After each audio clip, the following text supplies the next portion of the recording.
get started so we can honor the time set by on our agenda. My name is Dawn Griswold. I am the chair of the new Unified Board. And on behalf of the board, I want to thank you all for coming out tonight. It's a little warmer, so it's not quite as cold. And I just want to go over a few details before we get started. Because the board's all together, we have to warn this meeting, and there are a few board items that I have to go through as a formality to get us started. So I'm going to call the meeting to order. I'll run through the public comment, but when we get to the presentation, we can be a little more relaxed in our practice. And I just want to let you know we're planning to end as close to 8:30 as we can tonight. If you have questions throughout the presentation, you can step up to a mic so everybody can hear, or if you can speak loudly from your seat, go ahead and do that. But for the record, if you just state your name before you ask your question, it helps to keep track of things for us and for everybody else around, kind of thing. Let's see. So as we get closer to 8:30, we'll let you know about the exit survey. We're just asking everybody to take a minute or two and fill out that survey before you leave to provide us with some information about what you thought about tonight's presentation. And you can pass it to a board member, or you can pop it in the box in the back of the room.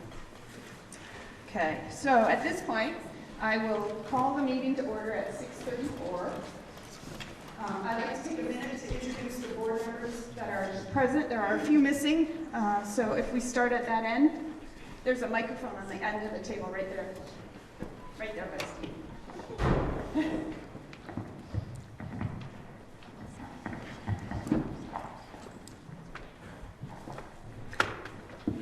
Allison Sertivant, Bristol. Hi, I'm Krista Suringo from Bristol. Erin Lathrop, I'm also from Bristol. Steve Rooney from Starksboro. Liz Sarah from Bristol. Jen Stanley, Moncton. Andrew Morton, New Haven. And as I said, I'm Dawn Griswold, and I'm from Moncton. At this time, is there any public comment? Will we be able to make comments at the end also? Yes, there will be a time for public comment. And along the way? All right. Yes. No one else wants to go ahead. I have a comment. Is there? There's a microphone right here. I think that might be better.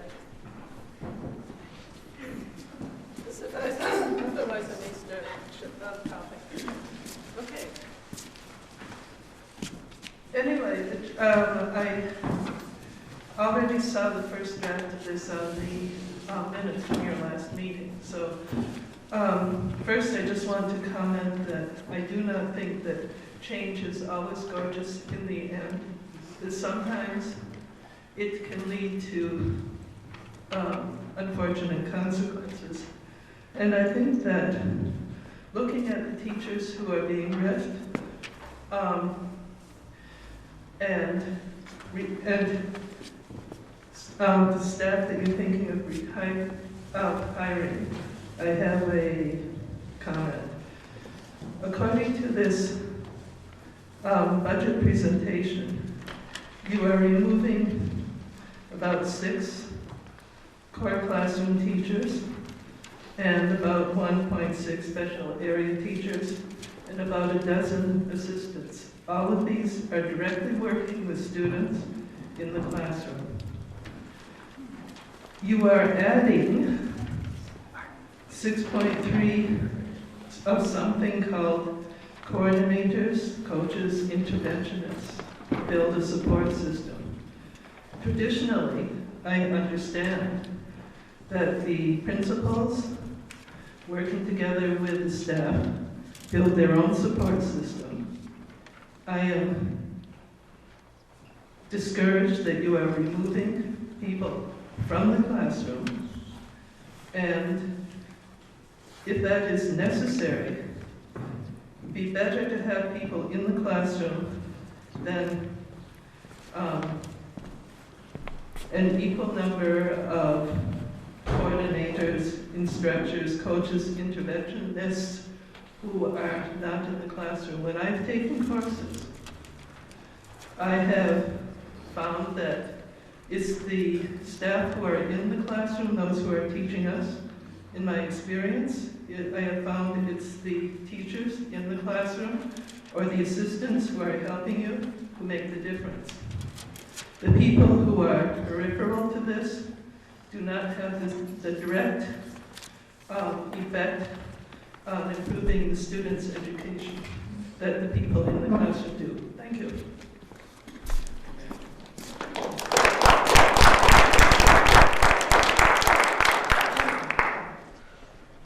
Any other public comment?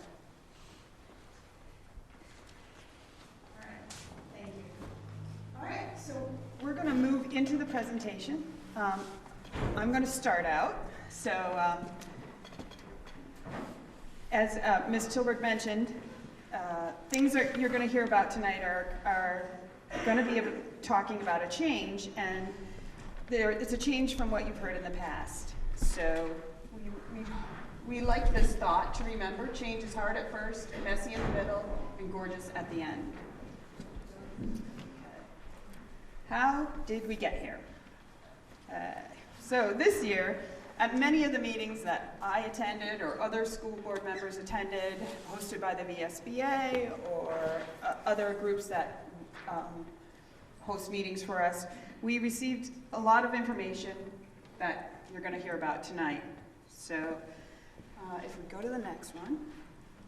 So from the governor's office, we heard the message of all these things. And if we start at the top and talk about the 631, that represents six fewer workers in the workforce, 3 fewer K-12 students, and 1 baby born exposed to opiates every day.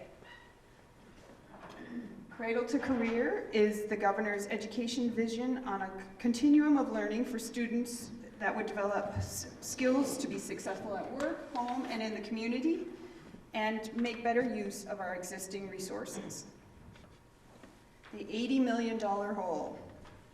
Last year, lawmakers agreed to use a one-time surplus money reserves to buy down property taxes.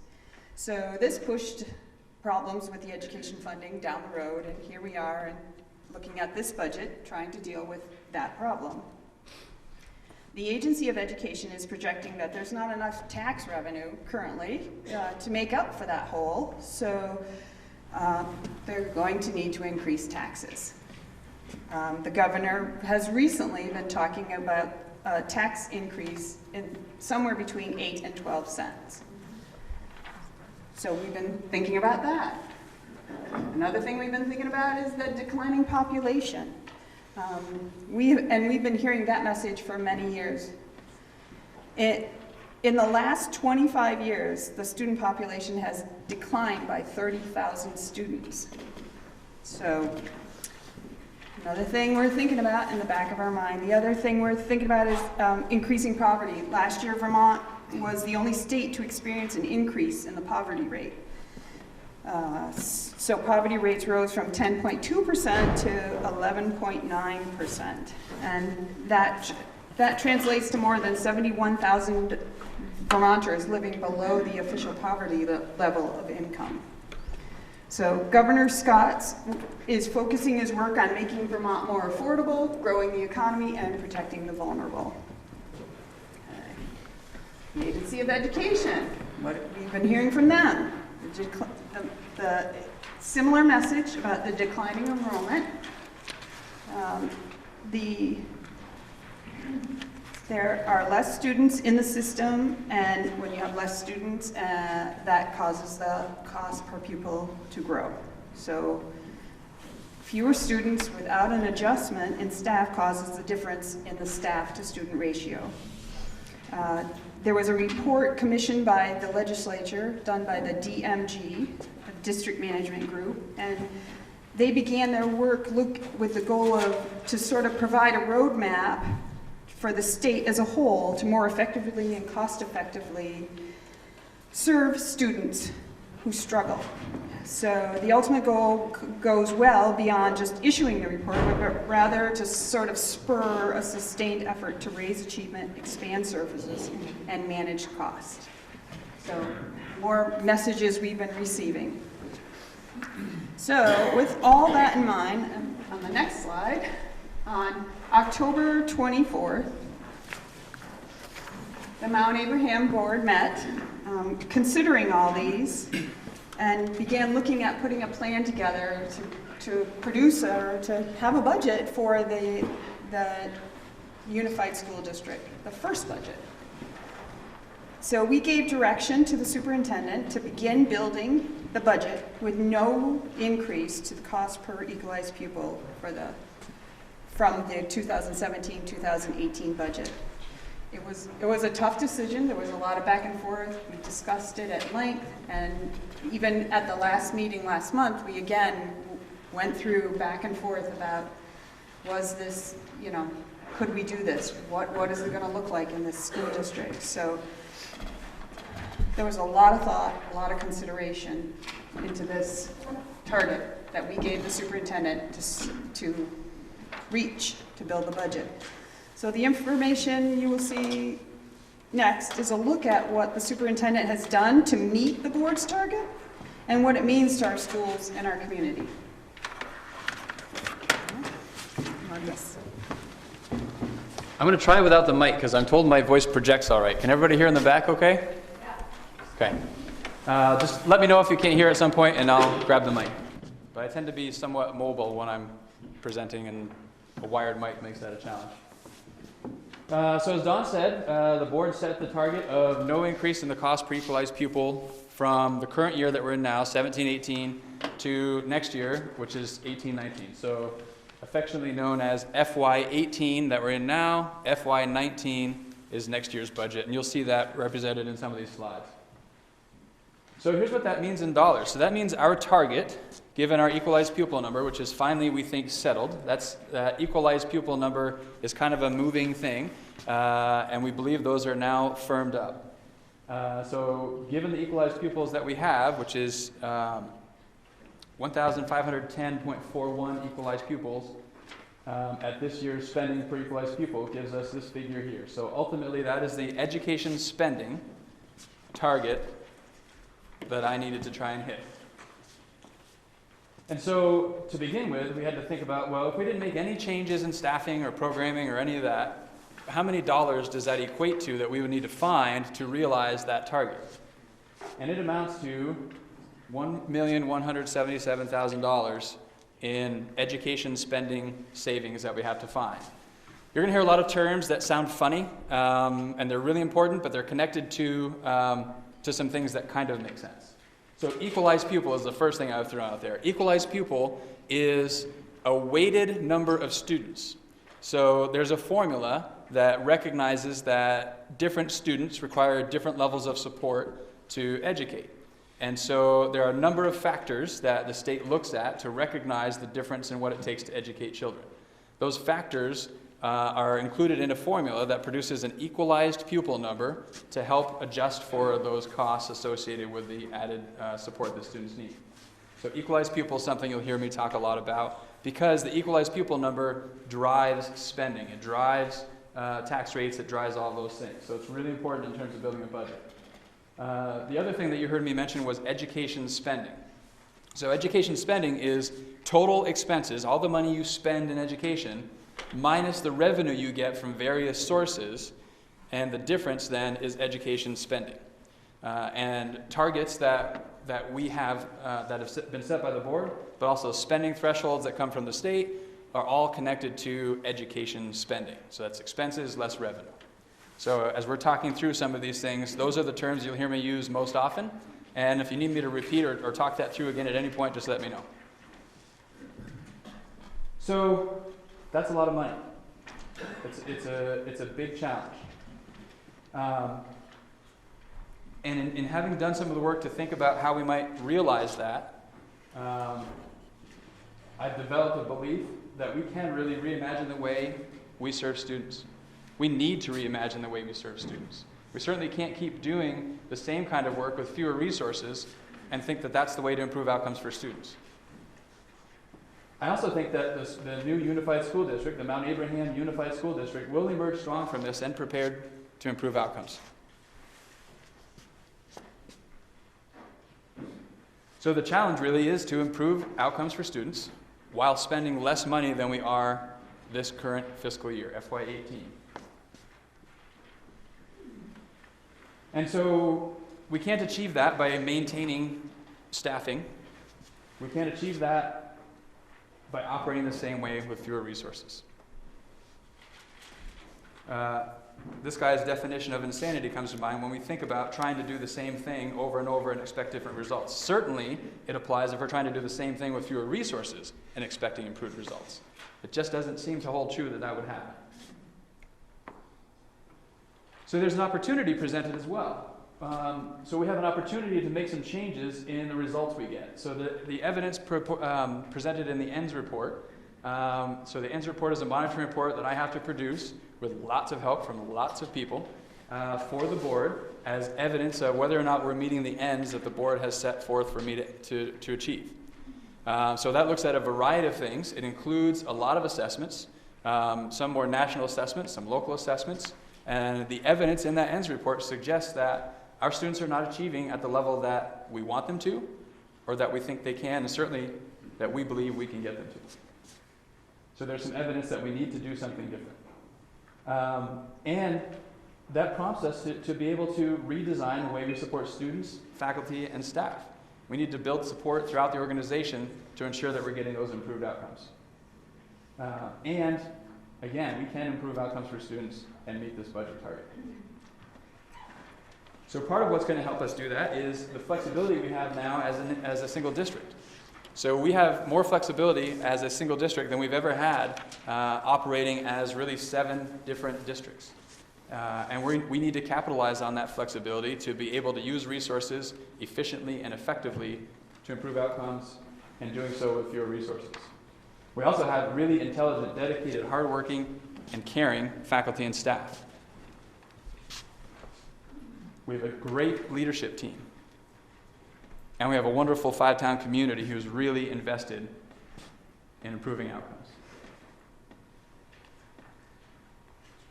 So, where do we go from here? Well, we know we can't become what we need to be by staying what we are.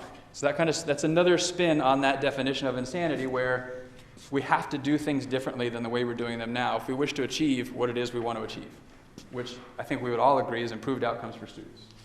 That's why we're here.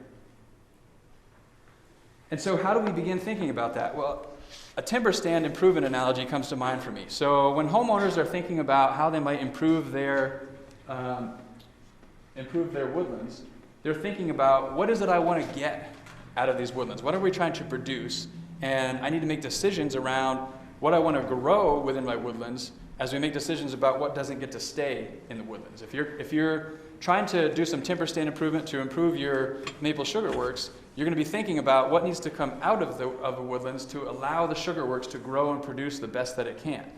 So as we're having to think about what can't stay, we have to think about what are our focus areas and how do we use that information to make decisions about what stays, what goes, and what we want to grow as we make these decisions. So rather than simply start from a deficit model of what do we have to cut, we started as an admin team thinking about what do we need to grow? And how can we grow in the areas we need to while still having to make the reductions that we're going to have to make to hit the budget target. And so with that analogy sort of in mind, we then thought about, so what are those focus areas? Obviously, number one, first and foremost, improving outcomes for students. That is the focus area. That is primary. Yeah. Can you name some of the outcomes we're referring to?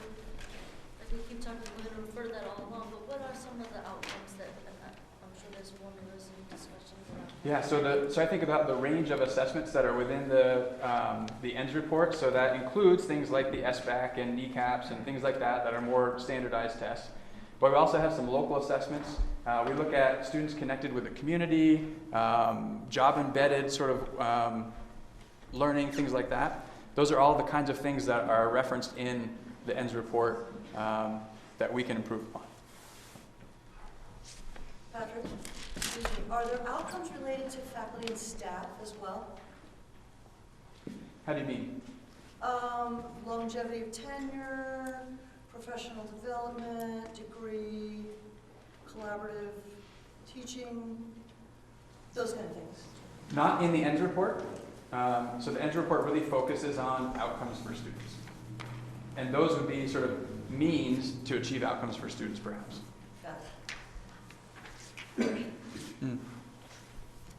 Having sat in on a few of these, we've gone through, and I'd love somebody from the board to explain, how many of these changes that we're going to improve the outcome for students. And I'm wondering, what are you going to do to judge this one in a year from now if improvements have not been made?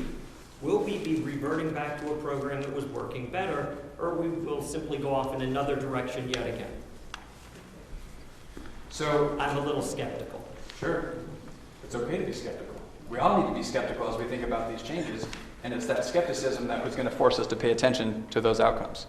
And the reality is, when we're making significant change, like the scale of change we're talking about making, it's not a one-year thing and you're going to see a dramatic turnaround in outcomes for students. It's something that takes years to continue to sort of perfect and get to a point where we see that begin to turn.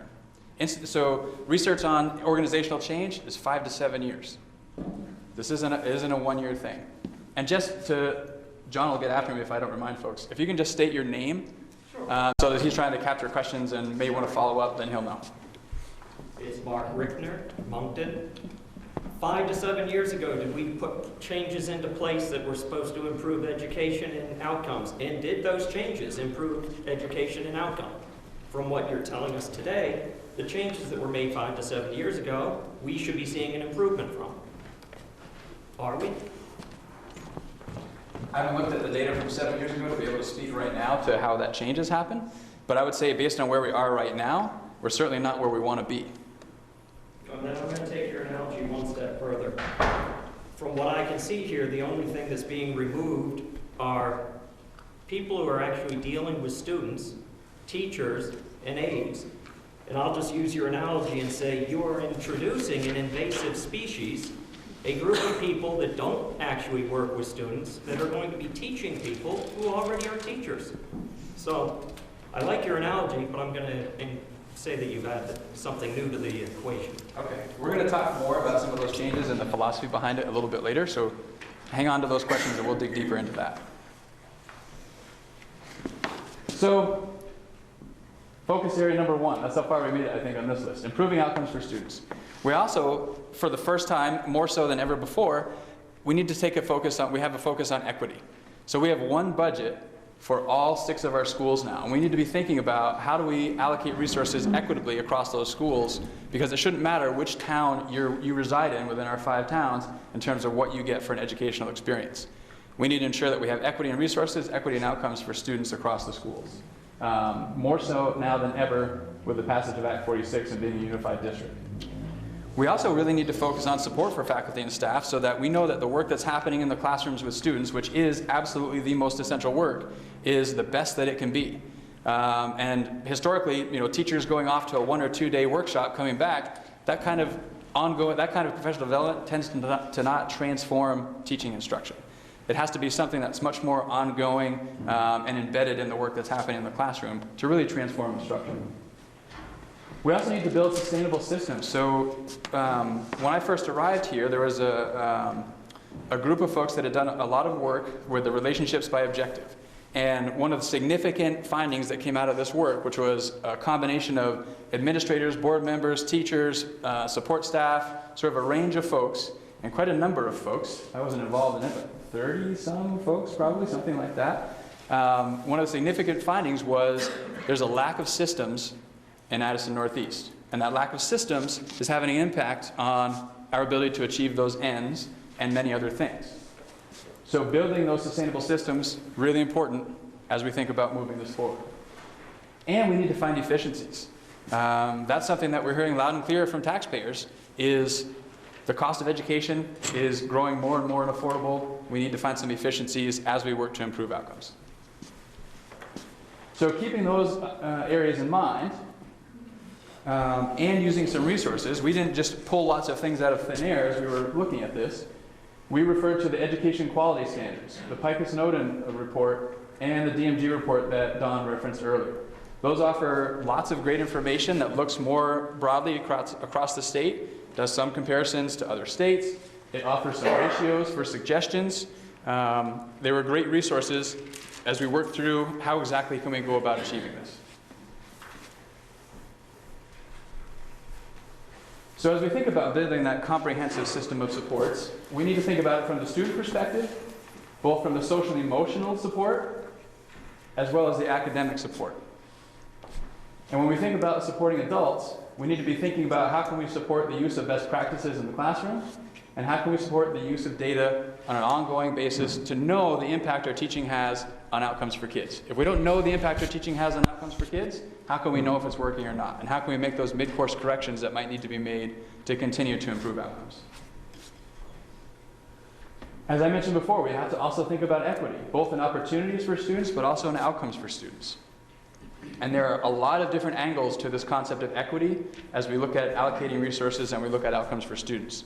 And we're going to need to take a look at all of those angles as we figure out where we go. And we need to make sure that this system is really integrated and articulated. Special education for a long time has, in some people's perspective, been seen as sort of a separate system within the system. We really need to be thinking about that as a piece of the system, really integrated in the work of supporting students and meeting students' needs. And we really need to make sure that the systems are articulated pre-K through 12, so they really capture the whole system that we're focusing on. So how do we rethink and redesign the way we use the most greatest resource in our budget, which is the faculty and staff, so that we can achieve better outcomes for students according to the priorities that are set? Well, the first thing we need to do is refer to what those priorities are. So some things that we can look at in terms of what the priorities are. We're in the process of creating a strategic plan. It's well underway, but it's not complete. One thing that is complete is we have goals in these areas. They're very broad goals, and the details are what are still being worked on right now. But we can look to these to help us understand the priorities. So expertise in learning is one area of the strategic plan. Social and emotional learning and physical development, equity, and community. So those broad categories can help give us some perspective on what are their priorities and how can we grow. We can also look to the multi-tiered system of supports field guide. This is something that's used more broadly than just in Addison Northeast. This is a Vermont thing. And it suggests these categories to be paying attention to as you grow your system and think about developing a system of supports for students.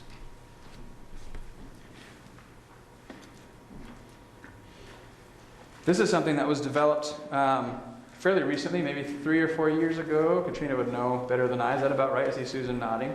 So 3 or 4 years ago, this graphic was created to help also think a little differently about what are the priorities. So we have our friend Stu Dent in the center. He is the priority, right? Surrounding him, we have this concept of personalized learning. Within a proficiency-based learning system, in a multi-tiered system of support, focused on achieving the ends set forth by the board. It's another way to sort of understand the way in which we organize some priorities around meeting students' needs. So as we look to those and we think about, so what is an instructional support model that focuses in those areas that we need to focus on and connects to these priorities that we've identified and established? Well, we know that this instructional support model needs to be part of a clearly articulated system. We know that it has to focus on student achievement and collaboration throughout the school district. It has to have clearly defined roles and responsibilities, and it has to develop expertise throughout MAUSD. This is where it comes back to that idea that sending folks off to 1 or 2 day conferences, expecting that that will transform instruction, it just doesn't happen. We've been doing that and doing that and doing that. That doesn't transform instruction. Ongoing, embedded professional development transforms instruction. And there's a continuum of these practices. You're not necessarily either doing them or not doing them, right? So our ability to implement best practices grows as we continue to get support and we practice those in our classrooms. It's no different than when we're introducing new concepts to students. They grow and they move along this continuum of their ability to meet the standards and and demonstrate knowledge in those areas. This instructional support model also really needs to build and maintain capacity within and among the stakeholders. So again, it's about building our own capacity. And those stakeholders being leadership, as well as curriculum coordinators, the instructional coaches, teachers and other instructors, interventionists and special educators, and other students and systems of support. So support staff, volunteers, community partners, etc. It needs to develop the capacity and support all of the stakeholders within the organization. So let me take a pause here before we dive into the numbers. That's sort of the philosophy. That's the approach that we've been taking as we've thought about how we might be able to achieve the budget target while finding ways to create systems to improve outcomes for students. Yeah? I have a question about that last one. Does that mean that the people who are going to be in the classrooms, the teachers, assistants, will they have a way to understand what any applicants are about, like what their goals are and their strategies and stuff like that, so they kind of have an idea, a way to input who comes to do this for them? You know, I don't know if there's that possibility, but. So I think you're talking about specifically the people who fill the positions to provide the support, and what's the process through filling those? Yeah, I mean, so typically when there's a position being filled, there's a small group of folks that try to have a representative sample of, you know, various positions that meet to review applicants and interview and all that stuff, so that we have sort of a broad perspective on who fills the positions to do that work. And that would be true of any position that we'd be filling.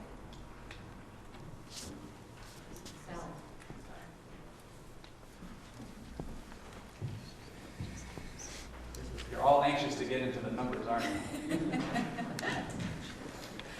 Yeah, go ahead.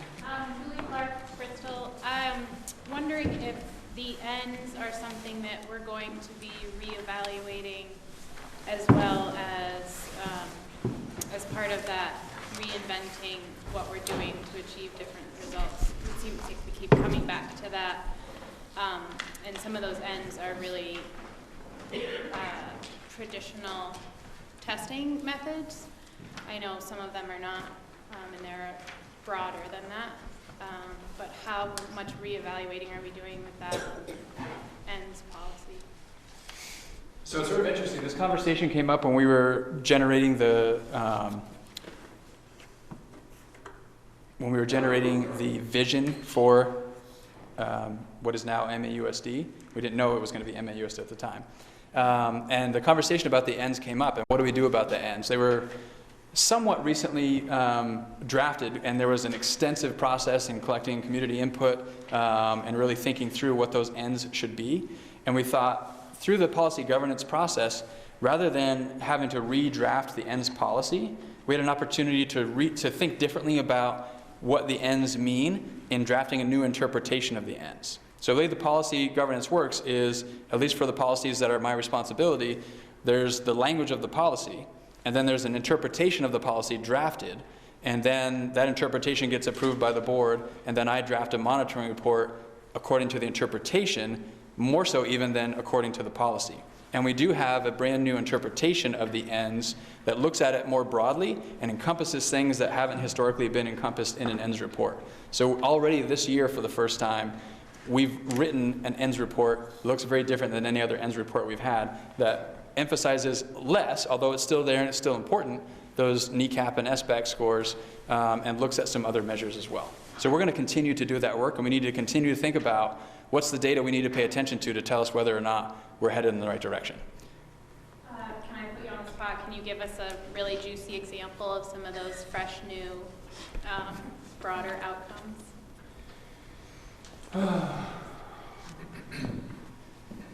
I'm looking to Katrina to help me jog my memory. So how, For something other than a standardized assessment to look at outcomes for students. Oh, like a performance-based assessment? An idea that comes to mind for me is looking at age of legality scores, which are locally developed assessment administered by age of legality teachers.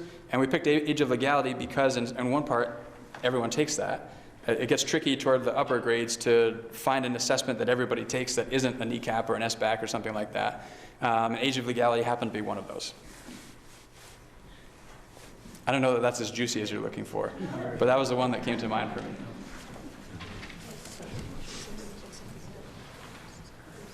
Oh, sorry. Yeah, I don't know if it's appropriate for me to chime in at all, but, and I don't know if this is at all what you were maybe trying to get at, Julie, but I think the work of the Strategic Planning Committee is really valuable in translating these really broad ends into 5 goals that are going to be fleshed out for the students of today and the next 5 to 10 years. And those conversations are ripe with new ways to look at, you know, what does success mean for students now, and the variation that entails. And so I think as a board member, I'm really excited about and looking forward to working through that plan as a way to gauge our success and to know if what we're setting out to do now is connected to those goals in a real way and not these sort of abstract concepts that were developed 5 or 10 years ago. So I just wanted to add that piece. And what I might add on to that, so these are the 4 broad areas, and so for each of these there's an action team. There's a team of folks from 7 or 8 to 10 or 12 people on each of these teams focused on the goal for this area. So expertise in learning, you know, they might produce some things that we need to pay attention to that are similar to what we already have in the ENDS report. So we'd be looking at the standardized tests and some other local assessments. But the fact that we have a social and emotional learning and physical development focus will produce some assessments that maybe aren't a part of the ENDS report right now. So something will grow from that. I also think about equity and thinking about what can we be paying attention to tell us if we're meeting these equity goals. And so the ability to measure some of these is really important, and it will absolutely influence what happens in terms of what gets reported in the ends. And certainly the community and the way we engage or we connect students with the community. And how can we measure our success in that area? So we're headed in the direction of breaking away from, although keeping, because they're not unvaluable, those standardized assessments. They're a piece of the pie. They're not the whole pie. And these are going to help us sort of round that out.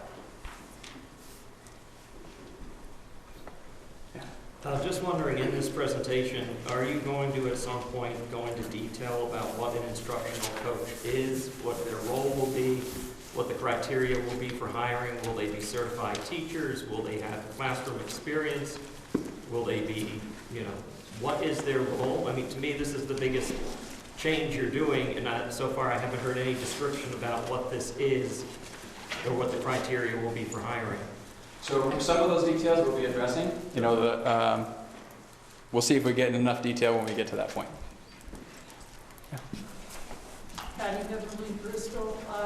I'm concerned about your use of the word assessment and as if that was the determination of being successful. And I'm wondering about the 5 years down the line after a student graduates to collect data out there. Don't ask me what, you know, what would the criteria be, but that's something to talk about. That I taught for over 30 years at a public high school here in Vermont, and I realized that there's something beyond high school that's very important.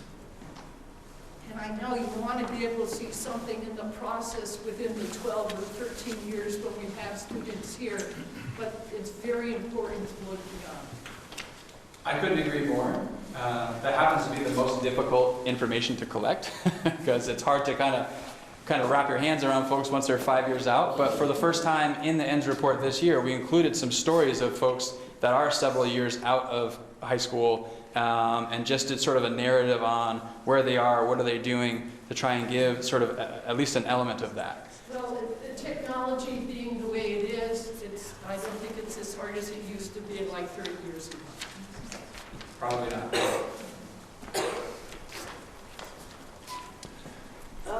Kathy Martell, Virgins, but with that last piece, Patrick, did you also then look back at how they scored in high school? how those SBAC tests did, how they did on the kneecap. And with all these standardized testing, kids, I mean, I have a perfect example in my home where somebody did not do well on testing, that's just not who they were. And now in life, years down the road, is very successful. So the standardized testing may not mean who we're going to be 20 years from now, or 10 years from now, or 5 years from now. Or just the other way around. You've got people that can test out great and, sorry, but don't have a lick of common sense and don't do anything with their lives, productively. So is that part of that? So I don't disagree with anything you said. With the folks that I referenced in the ends report, we didn't do that. The sample size is way too small. We just couldn't go there with the 3 or 4 stories that we had in the ends report. But that notion that test scores are not everything, 100% completely agree with you on that. They're also not nothing. So they have to be part of what we're looking at as we determine, are we achieving what we want to achieve in terms of outcomes for students? We have to look at it much more than just that, but that's part of it.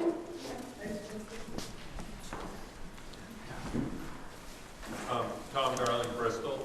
I like standardized tests. I mean, I know it's not the whole picture, but part of it is accountability. I've been hearing since the kneecap started and the scores were low that there was more to the story than just these numbers. And I don't disagree. Those numbers, the kneecap tests and now the SBAC tests are good tests. They very accurately tell us things about who can do math, who can read, who can write, and they're objective. Local scoring, we don't have people who are trained solely in test taking, measurement design. It's sort of, it's imperfect, I'll say that. And it's local, and it's subjective. I'm wondering about accountability, because now it's been 10 years or so with No Child Left Behind, and numbers still don't look great. I mean, they're below the state average. So I'm wondering, so you're putting these people in these positions that are supposed to change things and coach. Is there an accountability to them? Is there accountability where we're going to say, this is the numbers we're getting, or if we're using these other measurements, this is the measurement that we expect to get? Yeah, the accountability is outcomes for students, as reported in that ends report, which looks at those standardized scores and others. But beforehand, you're going to say, this is our goal, and then did we meet that goal? Because your report's out every year, but I don't really get a lot of people going, our goal for next year is this, and this is what we're going to do to achieve it. Yeah, I think that makes sense. We haven't gone as far as to have those conversations to say, is that the process we're going to use? It makes sense to set measurable goals and then measure and see if you're hitting that goal or not. So that approach makes sense to me. We haven't had that level of conversation yet. Yeah. My name's Julie Olson. I'm from New Haven. I'm not an educator. I know a lot of people in here are, so I just want to say I'm a community member. And I have a lot of thoughts. I feel compassion for all of you where you every single year you're put in this difficult situation from the state trying to fight for money to educate our children. It makes me really sad. And it's not that way in other states. Other states, they just spend the money. And I hope we never get to a place like Texas where teachers are fired if their children don't test well. And the months that they spend on trying to train their kids to take the test. It's not right, and I appreciate how Vermont doesn't do that. But I also have been in education here in the district and have watched over the last several years, and every year it changes. The ends policy changes every year because everything has to change every year. 5 years ago, everything was changing, and so how do you get your ground? You never get the base anymore because you're always just grappling at trying to stay afloat, to make a budget that's unrealistic and educate our kids. Educate our kids, that's our business, educating our kids, and we're failing at it across the board. And then you talked about the how much our the money piece has changed for children. Poverty level has changed for children. That's we're in a crisis there, because now they have struggled to learn, because where am I going to eat? Where am I going to sleep? You know, what's happening at home? So that's just even a higher thing. So I think it's just really hard. I sit in these meetings every single year where you're fighting for money and fighting for the right thing. Everybody, we're all here because we care about kids in our community.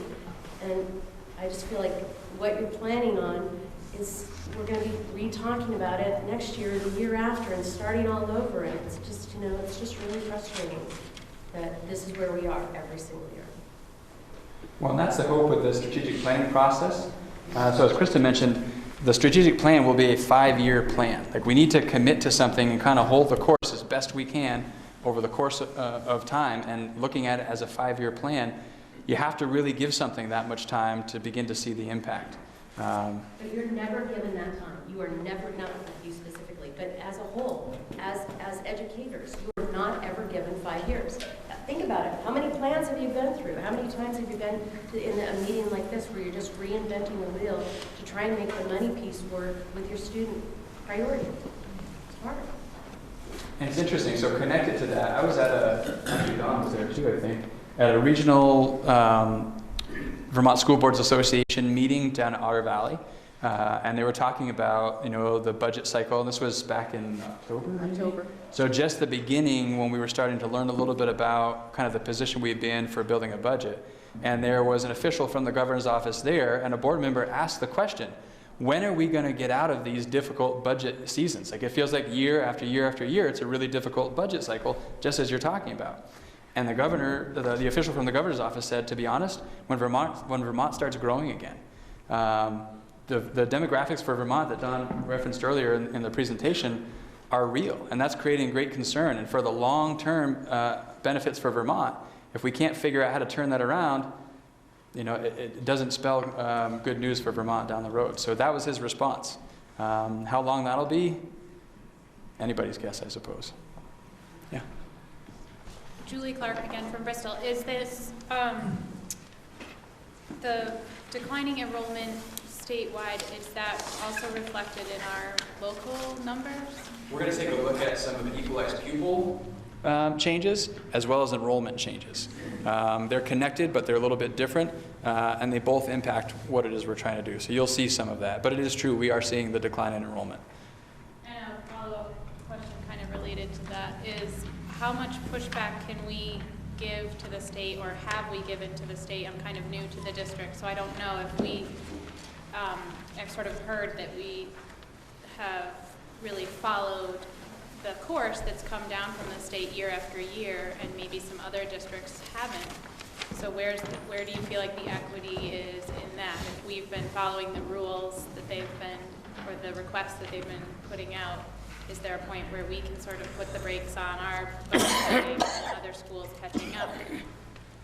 I mean, so the reality is we do have a lot of control over what we determine our budget to be, and there are consequences for taking whatever action it is. So we can push back to a point, but with the state holding the purse strings, if you exceed whatever spending threshold is set for that particular year, then you can do that. It's not, you know, it's not illegal to do that, but you're penalized pretty significantly for overspending, and then you need taxpayer support to to approve that budget.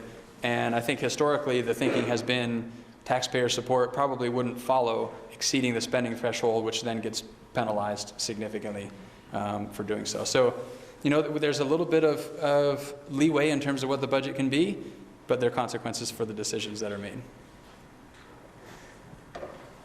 Yes? I know you get a million different inputs from parents, and it must be overwhelming. Everyone has a different opinion. But the whole testing, I just want to say, you know, I have a kid in kindergarten. What are my expectations as a parent? So I just want to say, I'm just looking to develop him as a part of the community, as to develop a love of learning and a love of life. And so far in kindergarten, what I'm seeing is definitely that. And the whole test-taking thing, for me as a parent, that's not a big concern. Like that he's good at taking some. I know it's a way of measuring, and it's hard to measure otherwise because everything gets fluffy, but that's what I'm looking for as a parent. I'm sure, you know, every parent has a different opinion, but.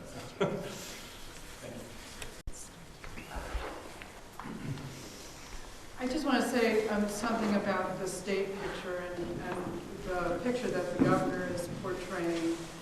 He's projecting, and Dawn showed it in one of those early slides, a $50 to $80 million hole. And Representative Sharp spoke to this a little bit, I believe, in a fairly recent Addison Independent piece. To some degree, that's a man-made, manufactured crisis that he is talking about. I think I'm correct in saying that about $31 million of that hole was the result of the incentives that were offered to school districts to consolidate. And another part of that hole comes from the governor taking some things that have been paid for out of the general fund and putting them into the education fund.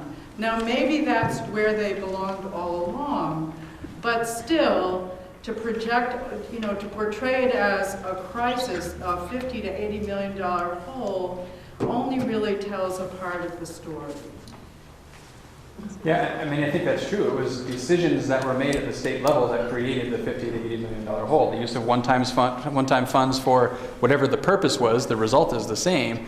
When you use one-time funds that you can't continue to use in the future, that creates a revenue stream that's no longer there that has to be made up for in reductions or increased taxes. But it isn't just the result of local districts spending too much money on schools or overstaffing or that. That's a tiny piece of the whole that the governor has done. I wouldn't disagree. But it doesn't change the fact that we are where we are.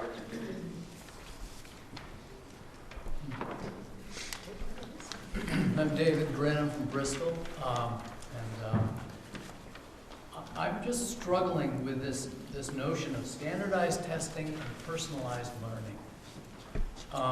So I get the notion of the principles and ideals that you would test for in a standardized test. But personalized learning is about the ability to assimilate stuff and to apply it in a way that's effective. And the application of principles and ideals is like the essence of education. That's what John Dewey said, and I think he nailed it. And so I've taught at UVM for years, and you see the kids coming in, and they're filled with all the principles and the ideals, but they don't understand how to apply them. And for people who understand how to apply stuff, even if they don't achieve the principles and ideals at a high level, they make really great employees. They get to be really effective people. And so what seems to be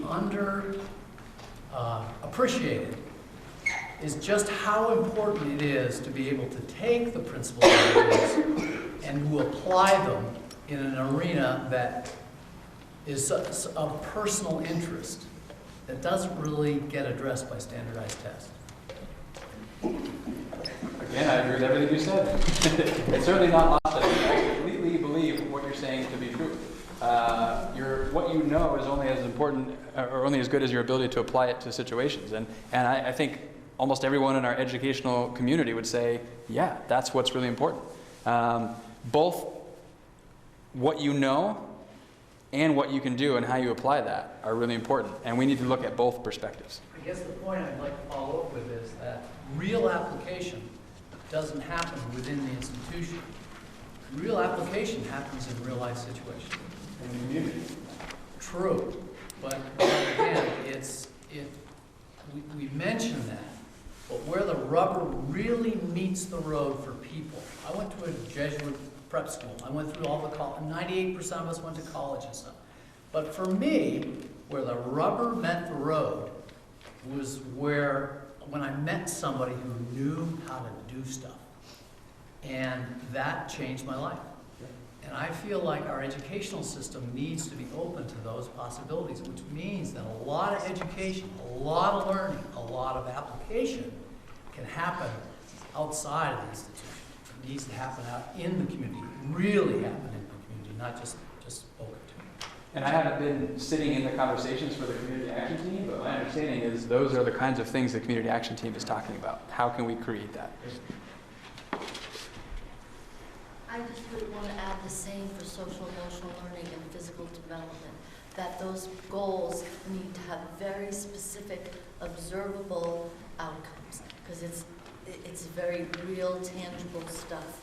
And I'd really like to see evidence of that throughout the educational programming, and also evidence of it connected to any renovation. It has to all be connected, otherwise it's going to be this fragmented thing, and we'll be back here with the same language next year. Yes. Ready for some numbers? Oh, Jerry? Right, yeah, Jerry Irwin, Moncton. You know, it seems that there's always room for increasing expertise in learning. And, you know, I don't really understand the coaching model, but I'll be interested in how that will be implemented. But I think that one of the important things to keep high as a priority is looking at what are the teachers already have a lot of expertise. What's getting in the way of them implementing that? I think there's barriers, and I think that those barriers constantly need to be addressed. So, you know, it's always good to add new expertise, but, you know, let's address the barriers that are keeping teachers from implementing what they already know.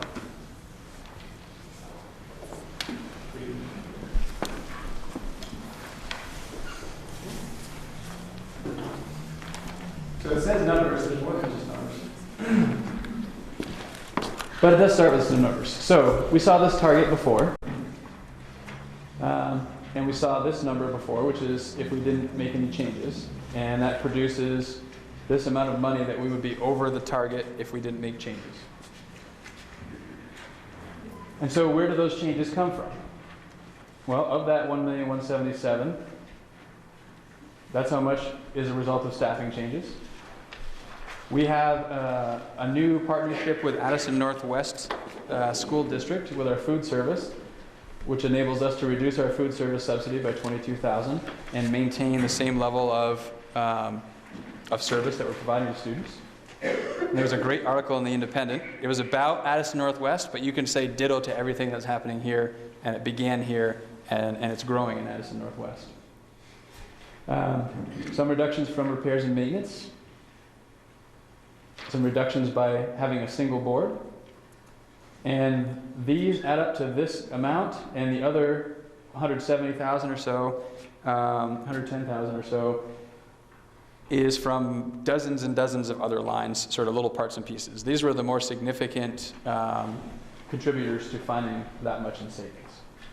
And I thought it would be worth noting that, so about 73% of the total expense in the budget is from staffing, and 58% of the savings that we needed to find came from staffing. And then, of course, 42% from other places. So these are the staffing reductions that are considered at this point. 16.16 FTE support staff, and they come from multiple categories: some custodial, some special education assistants, some speech language pathology assistants, and some general education assistants. In addition, we have 11.9 FTE reductions in professional positions, and those would be 6 core classroom teachers, 1.6 special area, 1.0 nurse, 2.5 central office positions, and 0.8 speech language pathology, which is currently filled by an online resource, which is Presence Learning. And we have a reduction of 0.45 FTE administrative positions. Those are building principals and assistant principals. I'm sorry, what did you say about the administrative positions? So this 0.45 FTE right now is thought to come from assistant principal and principal positions. Do we ask about that even in Bristol? When is the time that we talk about those reductions? I have a couple of slides that explain them a little bit more. Maybe once I've gone through that, then we can circle back and I'll try to answer any questions. Okay, thank you. So there was some talk earlier. I think Ms. Tilburg spoke about some of the increases. And we are looking to, again, as we talked about the need to grow in certain areas and to grow systems, we need to have people in positions to be able to grow those systems. These additions are to put people in those positions to grow those systems. And those positions are 6.3, and that's a combination, and we have a lot of work to figure out still, but it's a combination of added coordinator time, which has the perspective across all schools in the school district, coaching positions, which will have more limited, they might be in one or two schools where they have coaching responsibilities. And then interventionists, which are folks that do work directly with students. And these are professional interventionists, highly trained to do the intervention work that they would be doing. It also includes an increase of 1.2 special educators. This is, again, an interest in getting kids more access to highly trained interventionists. We see special educators as highly trained interventionists, and so this increases access to those highly trained interventionists. And also, in addition of 1.0 school psychologists. We currently have 1.0. This would add another 1.0. We'll talk more about why these positions in the next slide.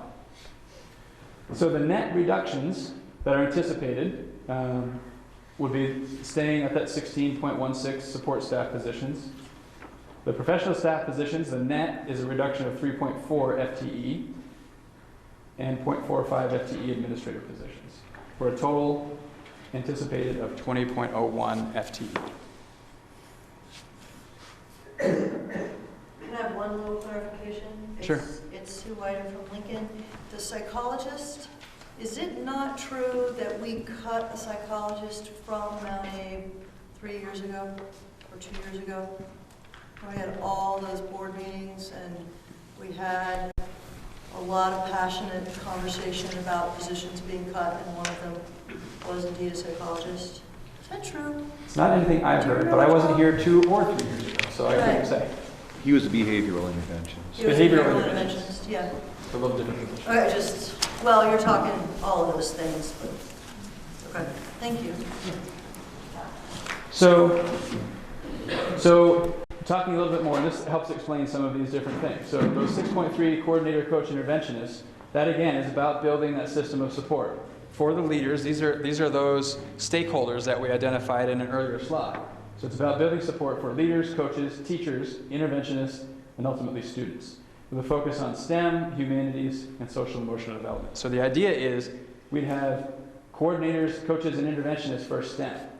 We'd have coordinators, a coordinator, coach, interventionist for humanities, and then the same for social and emotional development, to provide that embedded, ongoing professional development to help folks continue to move along that continuum of implementation of best practice. Doing away with the 1 or 2 day conference and come back, and that has a use to a point, but it doesn't transform instruction. Ongoing, embedded professional development over the course of years transforms instruction. So that's really where we need to be investing that. Tom? Sure. I'm Tom Larmont out of Moncton. I teach at Mount Abe. I've taught for 30 years, and I'm the president of ANITA, which is the Addison Northeast Educational Association. We believe that eliminating the 16 support staff positions is really going to have a negative impact on student outcomes. And the main reason is the way that my colleagues and I see it is that struggling students really require more time in direct education and direct instruction. And classroom teachers, we feel, already have great skills in dealing with students who struggle, but they don't really have the time to do it, to offer the individualized instruction to individual students. And currently, we don't really have much confidence that adding coordinators and coaches and interventionists can make up the time with the students that currently that time is being supplied by support staff. And so we'd certainly like more information as to how the added personnel, the leaders, the coaches, can really compensate for the time required to deal with the individual students. And then finally, the last thing I'd say is that We also now are all recognizing the impact that trauma has on student success. And we really feel it's important to realize that trusted personal relationships, and they all require time, individualized time, that they're the crucial element in overcoming trauma. And so that is our main concern, is moving these frontline people who interact with students and spend time with students. Where are we going to get that time back? Where are the students going to get that time back? That's the real question for us. And the answer to that question is multifaceted. The bottom line is building the systems is going to provide the support that the students need, so they need less of that time individualized, ongoing, especially by the time they're getting into 10th, 11th, and 12th grade.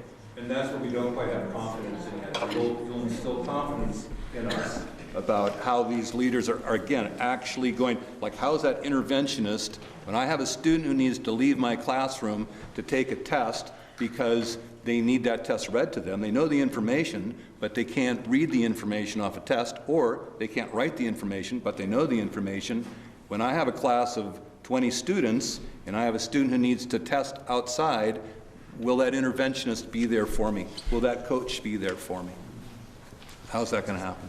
And multiply that times all the teachers in the system. And so part of the approach with the model is thinking about not only how do we strengthen the intervention portion of the system, but really how do we strengthen core instruction?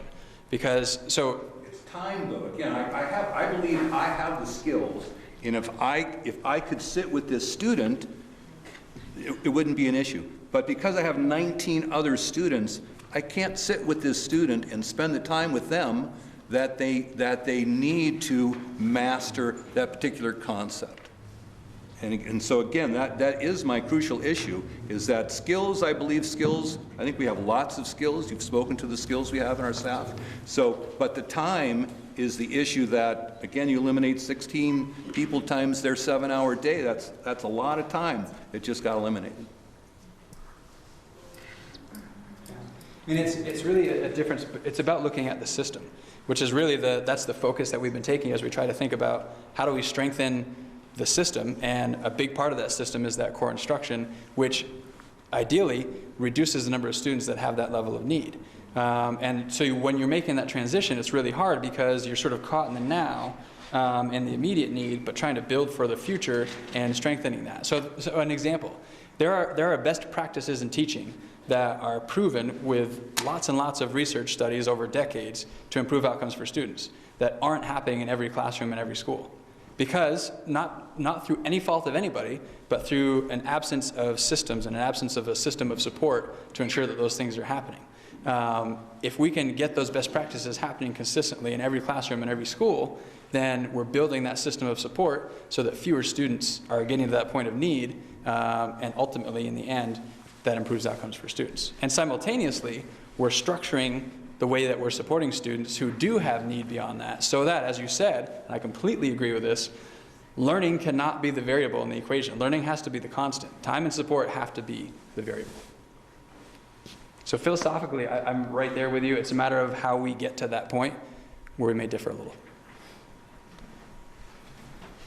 Doug Toll from New Haven.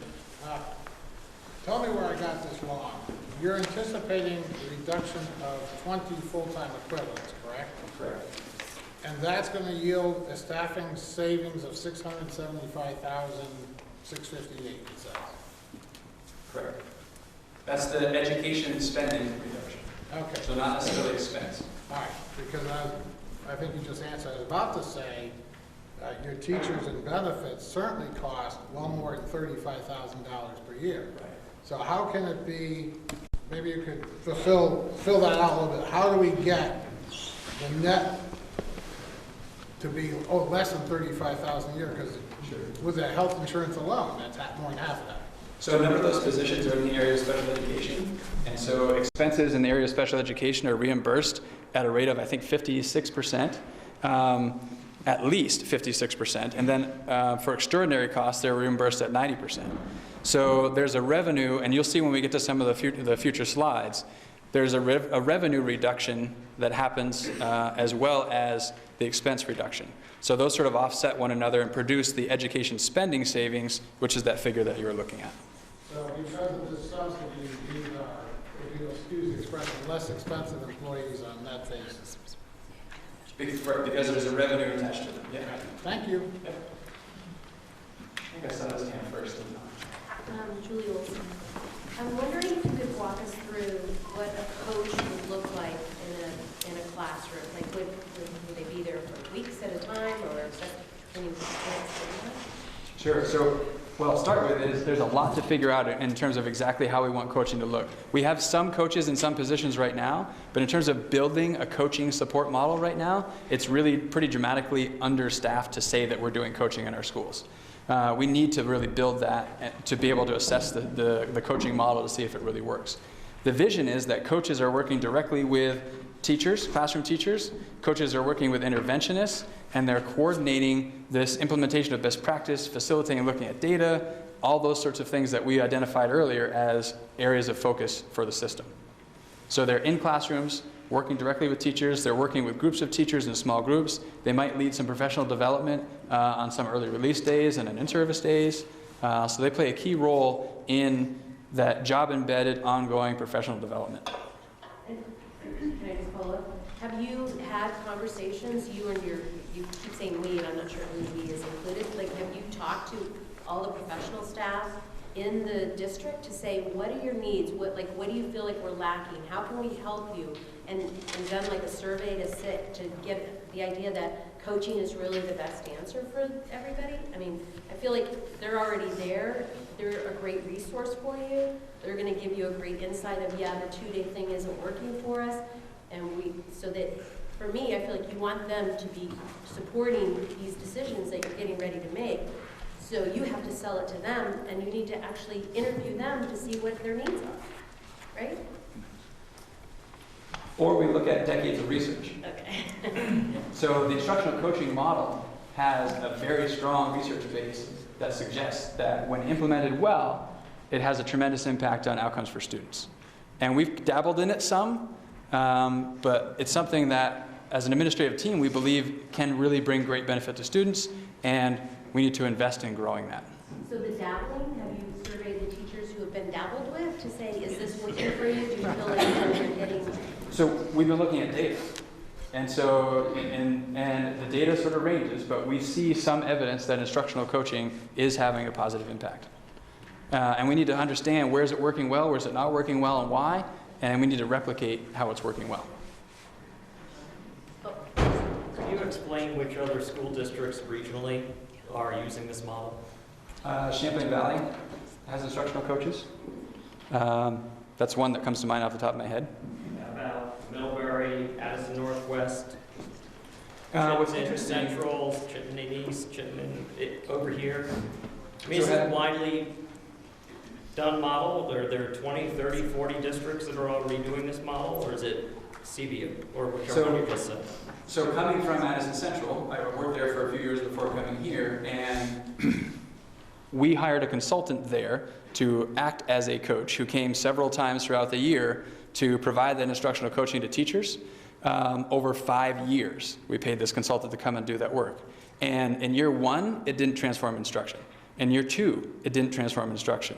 In year 3, maybe it started to, but it wasn't until year 4 or year 5 of the same consultant working with the same group of math teachers, essentially, coming to that school, providing that ongoing embedded application of best practice, that it transformed instruction in the math classes. So it's not the same kind of coaching model that we're talking about. It was somebody from the outside that we hired to come, and they came and then they left. This is more about taking that concept and really building that so that we can do it across content areas, and we build that capacity in-house rather than relying on outside sources. Yeah. Oh, sorry, Tom. No, I forgot. I got it. Thanks. I'm sorry. So the big variable is if it's done right with the coaching. So that's one thing. Being in Champlain Valley, their coaching model has changed over time. But I guess my question is sort of a follow-up. Is this coaching idea coming from the teachers saying, hey, this is what we need? Is it more like the administrative team said, hey, we heard this thing, and we've seen that it works elsewhere and it's coming down. Because my concern is if the teachers don't buy in, you can have all the resources in the world, and if a teacher doesn't use it, or a teacher doesn't want it, like even if they need it, they don't want it, and they say no, it's not going to be as effective as it. So I'm wondering where the buy-in is and where it's coming from. So the start of the coaching model predates me. I don't know what led to that, but the conversation now hasn't really been grassroots teachers saying this is what we need. No, to be fair. This has been an identified need at the administrative level and a way to meet a need that's being seen as we look across schools and across classrooms. I will say this in support of it. I know Katrina moved from Bristol Elementary to the Central and was doing the coordinating. A lot of changes happened that I saw for the better. So that was an example where it worked pretty well.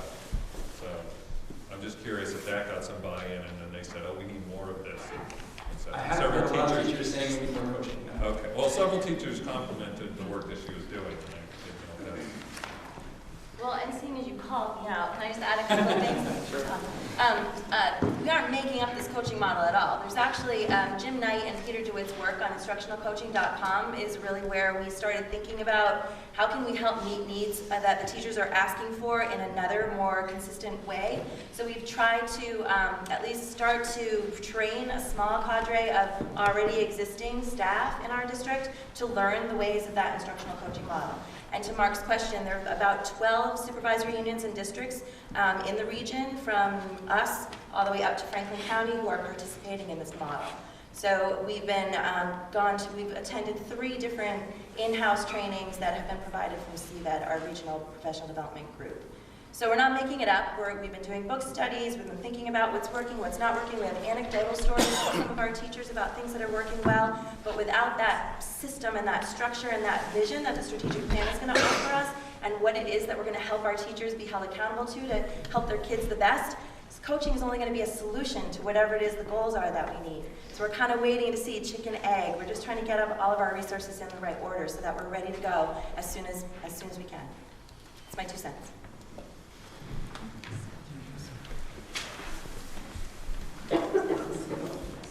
Hi, Ari Kirschenbaum from Lincoln. I just see that in terms of support staff positions that are being eliminated, it seems like the majority are in special education assistants. Exactly how are we going to meet the needs of those students in this new model? So the idea is, through the model, with greater access to professional interventionists and a more coordinated approach to intervention, that we'll be able to meet those students' needs. And the ratios right now, so we have quite a number of special education support staff, and it's in excess of what we need according to IEPs, et cetera. And when we implement this model and we have an increased access to special educators, that's going to help accommodate for the reduction in the special ed support staff.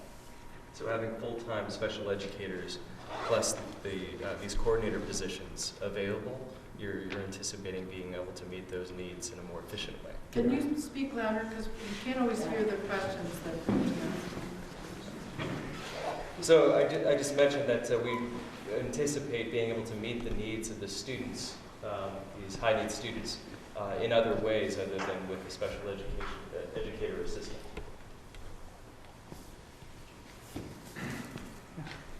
Chelsea Jones, Lincoln.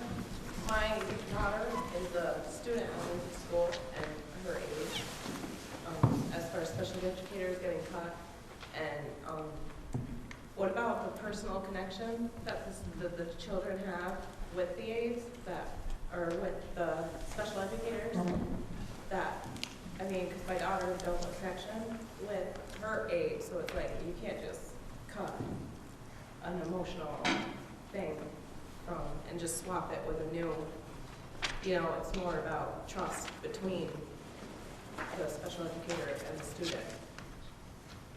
And her medical needs, as far as that, like, she's very high maintenance medical wise, so when she gets an aide,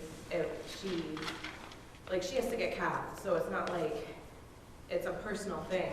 It's not something that you can say, oh, we'll just switch it with this person expect, like, my daughter to adapt to having somebody new when it's more of her needs or her emotional connection with her aide would be somebody she knew for a longer period of time rather than somebody new that she never had to deal with before. I mean, I think the two things you're bringing up are really important. That personal connection, that's really important. That will continue to have to be important as we work through this, and ensure that people have the proper training to meet the needs of the students they're working with. That won't be any different as we have to work through this.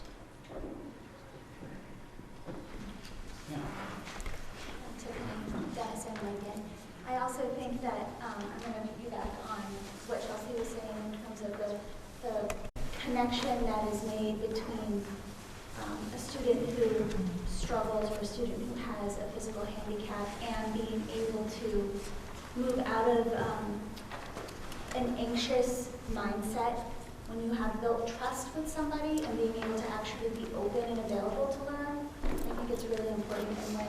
And when people get switched around as a unified district, or even though here this year you are going to move to a different child, I think that that becomes a detriment to the progress of a child's learning.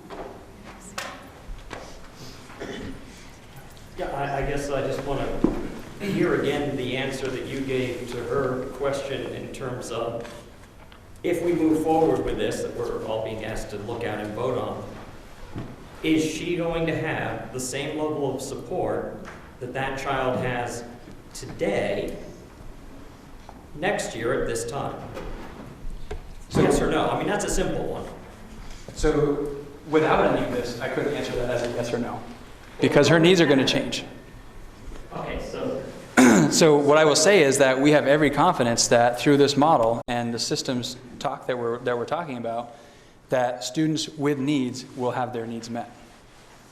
And we believe perhaps even better than they are now.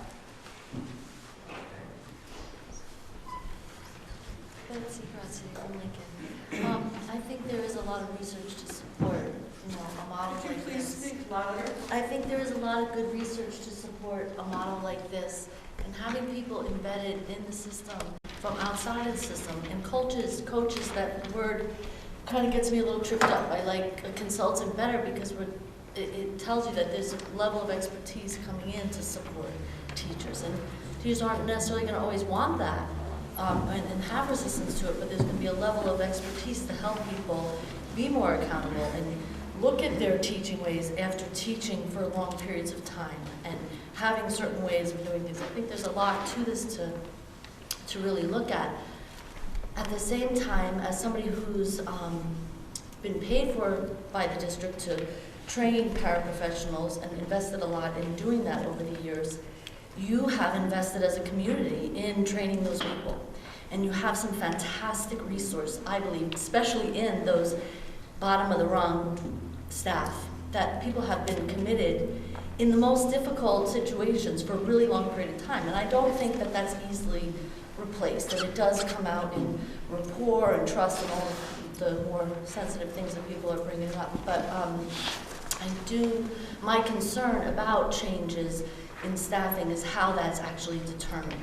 That we don't just get rid of resources that we have invested in. It's also not fiscally responsible. And I just also appreciate the notion that having something ongoing in the school, supporting and helping people be accountable, I think does really prove in terms of outcomes than the professional development system that we have right now. Going out, doing things here and there. The ongoing relationship with consultants and having people teaching teachers and teaching parents over and over about rapport, about trauma, about all these things, I think is a really terrific approach. Doug Tolson, can I just jump to the end here for a second? Back to the numbers. On your last slide, you have an educational tax rate of $1.64.9. At least that's what I see. Is that before the 8 to 12 cents that the initial lady spoke of? So, just for everybody's reference, you're looking at this line here. And what was your statement after that? I didn't quite hear. Okay, so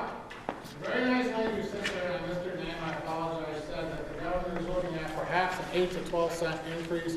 I see you have an 8 cent reduction. I fully understand that. So is this $1.64 before the governor's, what I'm calling a 9 cent increase?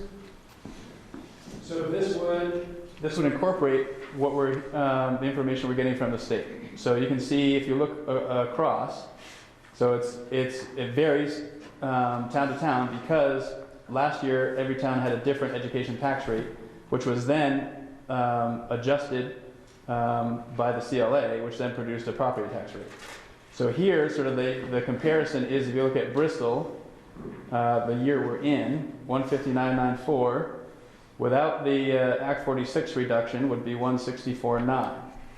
And then you can compare Moncton to Moncton. So you can see it's an increase, I think everywhere except for it was Lincoln, 168. Lincoln would have gone down without that. Okay, but if my real tax rate, I live in New Haven, I see $1.6225, correct, the bottom line, New Haven? So that's before a 9 cent, a possible 9 cent increase from the legislature and the governor.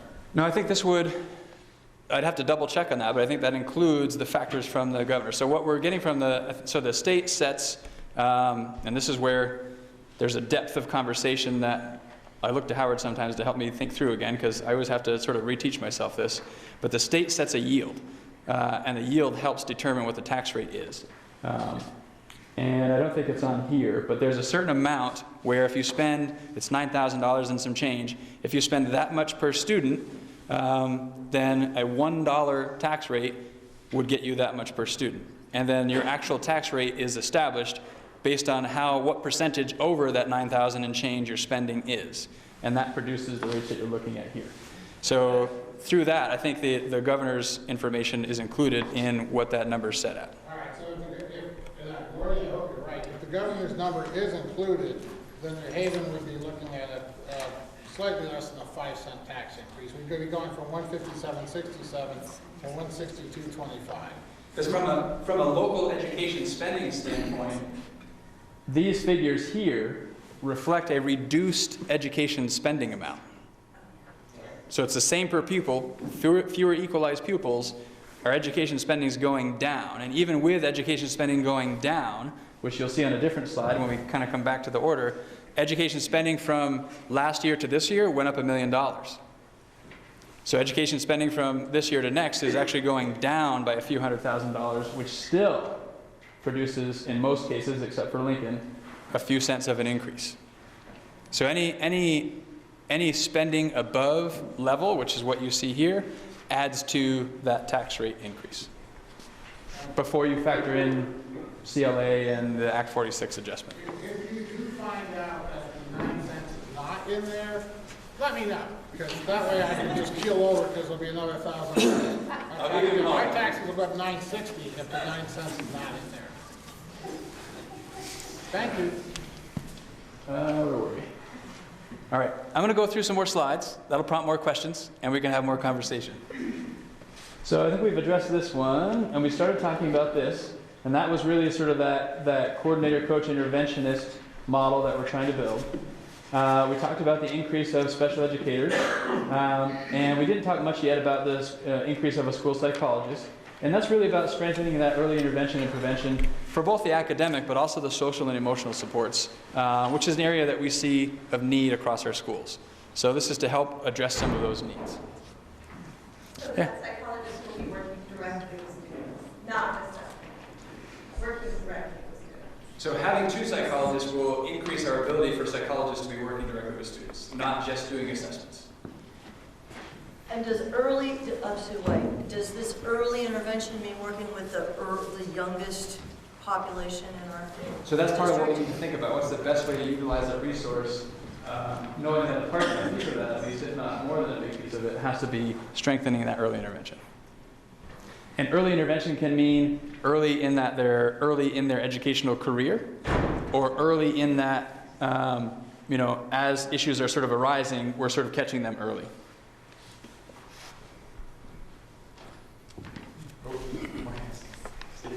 Stephen Atosha from Lincoln. One of the things you talked about was the staffing reduction anticipated, and you said 6 core classroom teachers. How do you decide which 6? Is that like the last to come into the district? Is it It's determined by contract language. So what 6 that is based upon following the contract language and a seniority list, which we've got some things to work out on that, but it's pretty well prescribed by contract. So, but earlier you had stated timber stand improvement, and is that what a landowner would do, is take the 6 trees that were maybe the youngest and cut those? I don't see that's a good analogy. Come on, I'm sprouting. I mean, that seems silly to me. You know, I really, truly do, but I don't know, you brought it up, and I just feel like that's not fair. It's just the way it works. Like there isn't much of an alternative around that. That's contract language, and we're bound legally to contract language, and we'll follow that as we work through the process. I just think it was a bad thing to put in here. I don't agree with it. Yes. I'm going to come up there and Sure. try not to fall over.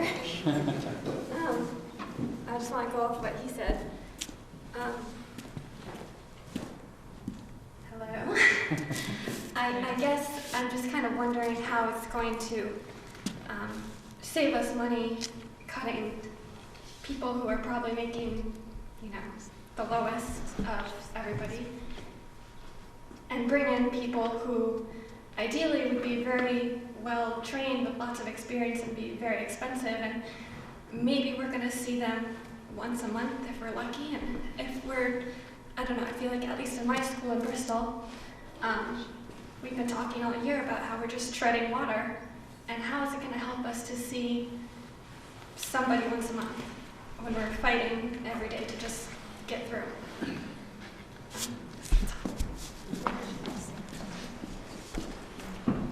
So we don't know at this point what the frequency is that folks will get to see coaches, and some of that depends on how much of it is time as a group, how much of it's time individualized.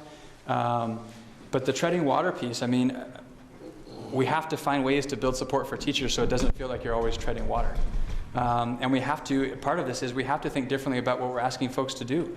I think in particular about upper elementary school teachers who we ask to be experts in a lot of different things and have a great depth of content knowledge in a lot of different things. And as you're getting, toward that upper elementary level, there is a certain depth of expertise and a depth of content knowledge that is expected. And that, I think, contributes to people feeling like they're treading water.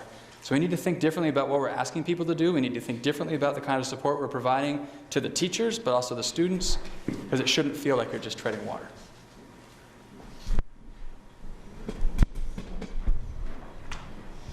So as we think about the reductions in staff that are proposed here, the question comes about what impact might that have on class size? I think that's a wondering of a number of folks. So this is what the policy on class size shows. It's not super clean, but I'll walk you through it because it just sort of shows up a little differently in different places in the policy. So this sort of section over here is in a table in the policy. This is the state model that I think was adopted through policy. I can't see what the pointer is pointing at. I'm just I'm highlighting these 3 columns right here. So it's looking at the grade clusters, which are K2, 3, 4, 5, 6, 7, 8, and 9, 12.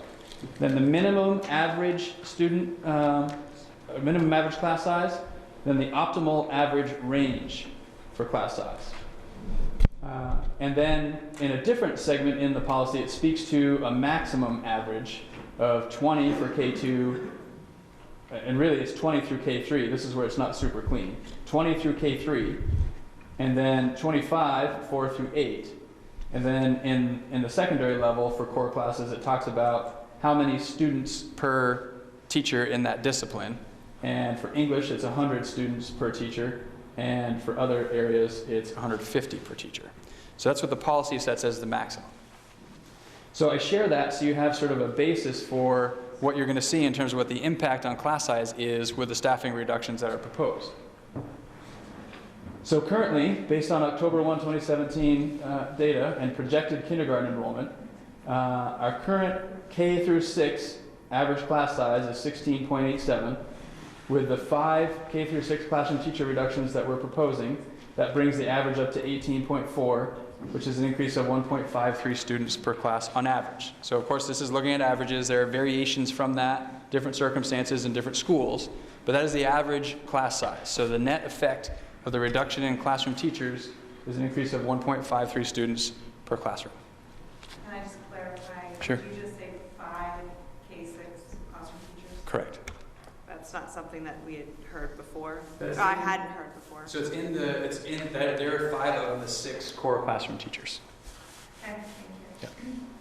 Patrick, I just have a question. I'm Kathy Smith. I'm from New Haven. I currently teach in Bristol. In Bristol, we have 4 classrooms that are 3-4 multi-age. I believe Lincoln has some 3-4 multi-age, and I believe also New Haven. Would we follow the maximum size of grade 3 of 20 students or grade 4 of 25 students, because we're in the middle? Right. So, welcome to the world of having to sort of figure this out. So, Well, I would think you would have it figured out before you published it there. well, the reality is, so it'll be different in different places, but the reality is we're going to be well under those maximum limits anyway. So we'll still be within the optimal range for those grade levels. Would you repeat your last sentence, please? So you're talking about the maximum. So which of the maximums apply? The reality is we're not going to be encroaching on the maximum numbers really as we make these changes in class sizes. We're going to be within the optimal average range still I'm in the when we make maximum those. currently. My classroom size. So that what you're talking about is a specific classroom versus average class size. But I'd be curious to know how you're going to handle the multi-age classrooms with that particular table. That's my question. So that's part of what we have to figure out. So it can be different in different situations, but we have to be looking at, our goal is to look at this optimal average range and to be within that optimal average range for that grade size. So you're saying that is not a completed table that you're instructing for boards to follow? This is in board policy as the optimal average range for class size. And we will be within the optimal average range for class size. But not multi-age? In all class, so it doesn't differentiate if you're, a multi-age classroom doesn't have a different optimal average class size. Well, it does for the 3-4. You have 2 different maximum averages in the 3-4s. So my question is just, which one are we going with? And my answer is, we're not going to be encroaching on the maximum average at all. So we're not going to hit any of those. Average. Across all school, all classrooms. So, Nancy?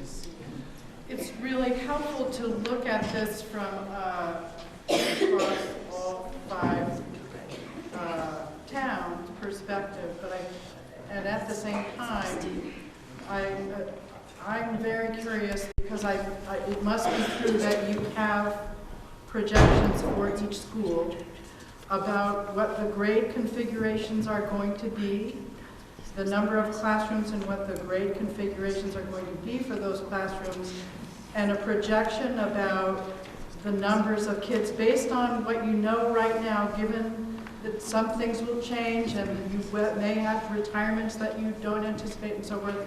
But based on the best information you have now, I wonder if you could tell us by elementary school, what are the grade configurations and the class sizes for each of the classrooms based on what you know now?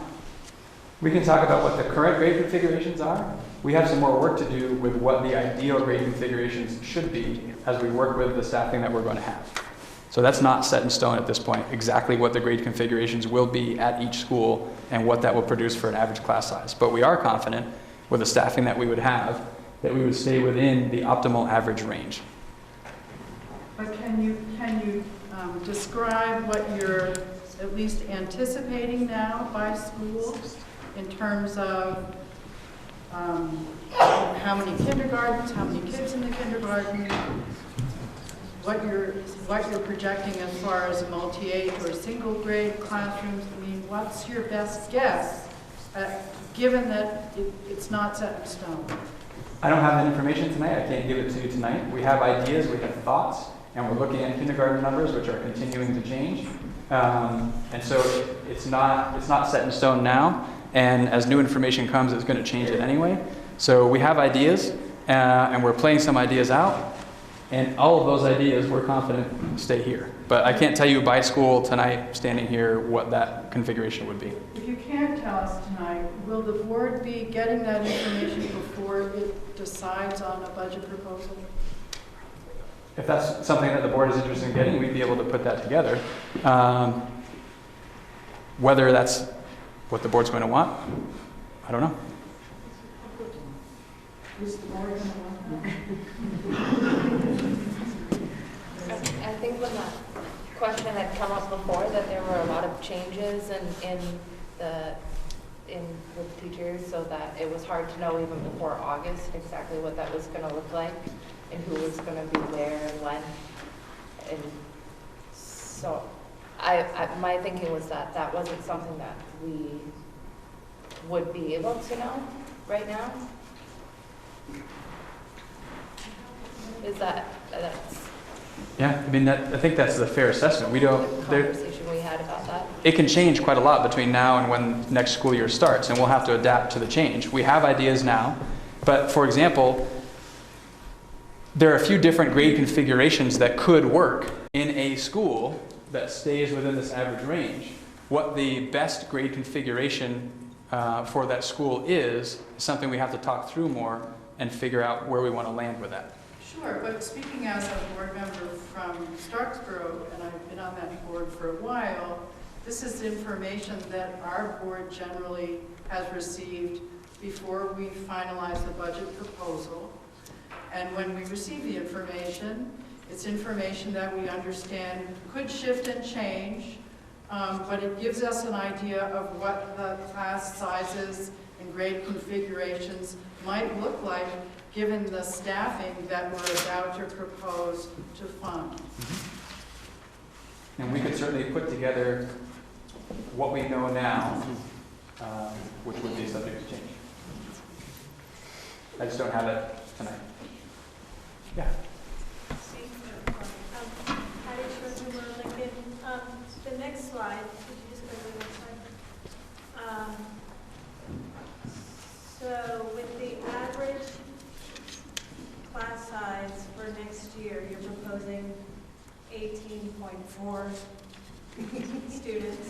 That's the average class size. Is that what you're? Yeah, for K through 6. Which means that you could have one class of 10 and one class of 30, correct? Theoretically, I would hope to avoid that. And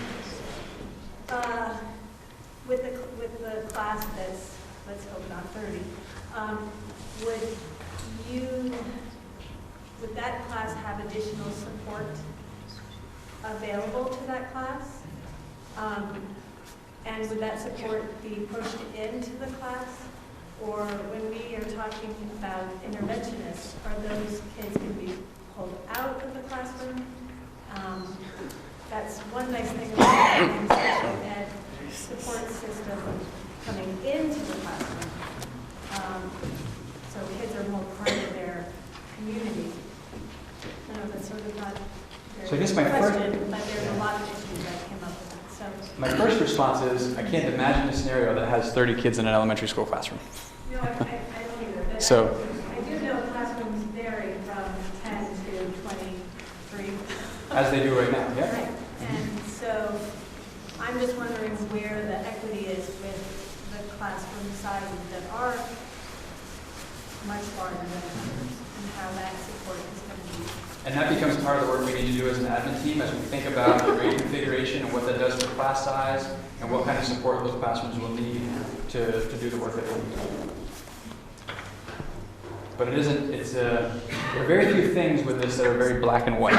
If A, then B. I wish that were the case. It's just not the reality. There are a lot of moving parts, and we need to think about how we can apply the resources given the situations. That's just sort of the way it works now.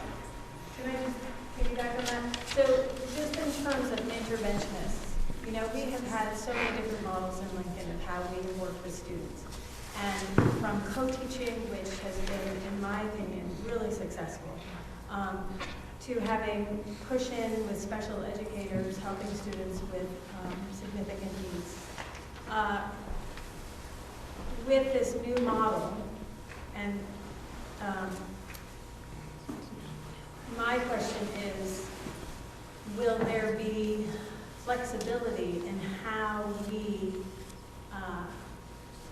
work with interventionists? Or are these interventionists, whoever these people are, going to have a specific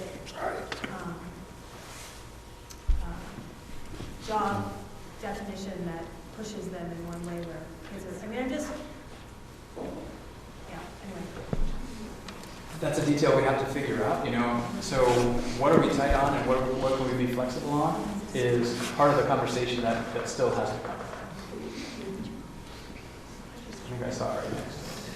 So with the reduction in faculty at all the five, if you had five of the elementary schools, how you're going to accommodate for that is by collapsing classes, or at least not collapsing classes, that's the wrong word, but rather joining classrooms in classrooms that were previously just, for instance, just first grade or just second grade. So that's a clear change that we can anticipate in the future. Okay. Yeah, so there are also fewer students. So in some cases that may very well be true, that there are multi-age classrooms, multi-grade classrooms that didn't exist that will need to exist. And in some places it's not necessarily going to multi-grade because enrollment is going down. So again, it's different in different places, but it absolutely likely means more multi-grade classrooms than we have now as we look at grade configuration.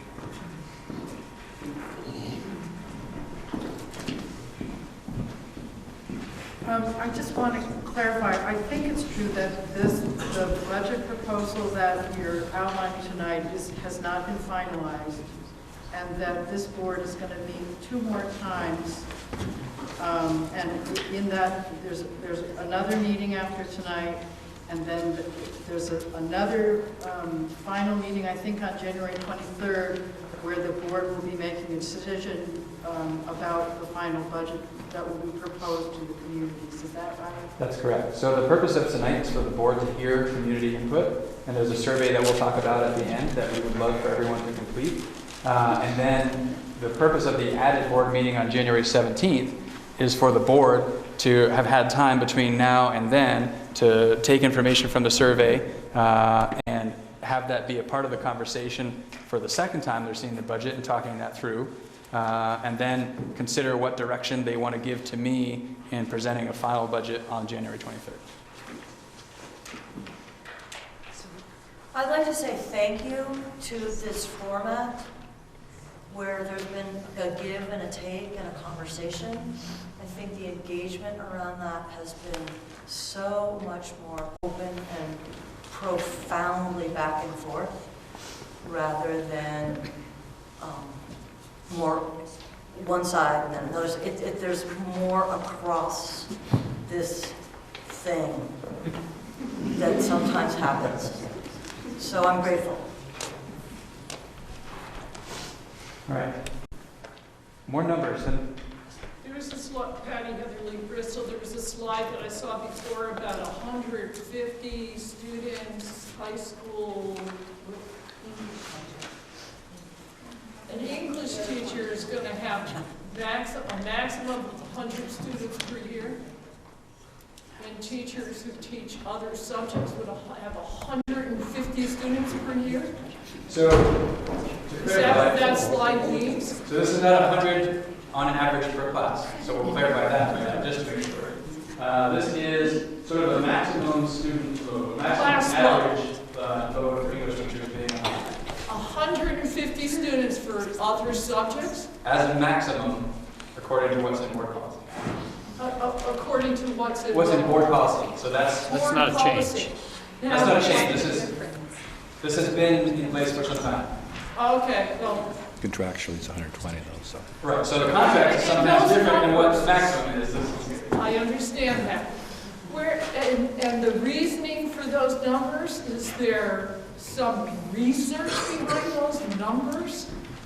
I have to go back and look, but I believe these were also part of the model policy created by the Vermont School Boards Association, which I can only assume is based on research. But I'd have to go back and see. Teachers who have class loads, no, I'm serious. I don't know. Very serious, because there's, yeah. The contractual requirement is different. Tom just mentioned 120 is what the contract says right now is the maximum. But this is what board policy says. So we're operating under, certainly under the 150. How many classes are they teaching that goes into that? I don't think that's a large number. I think that'd be what it's, I mean, there's got to be X periods in a day and in a week, and you divide that by 150, and you don't end up with a class that's very large. So I think, I can't see what the problem is with 100 or 150 there.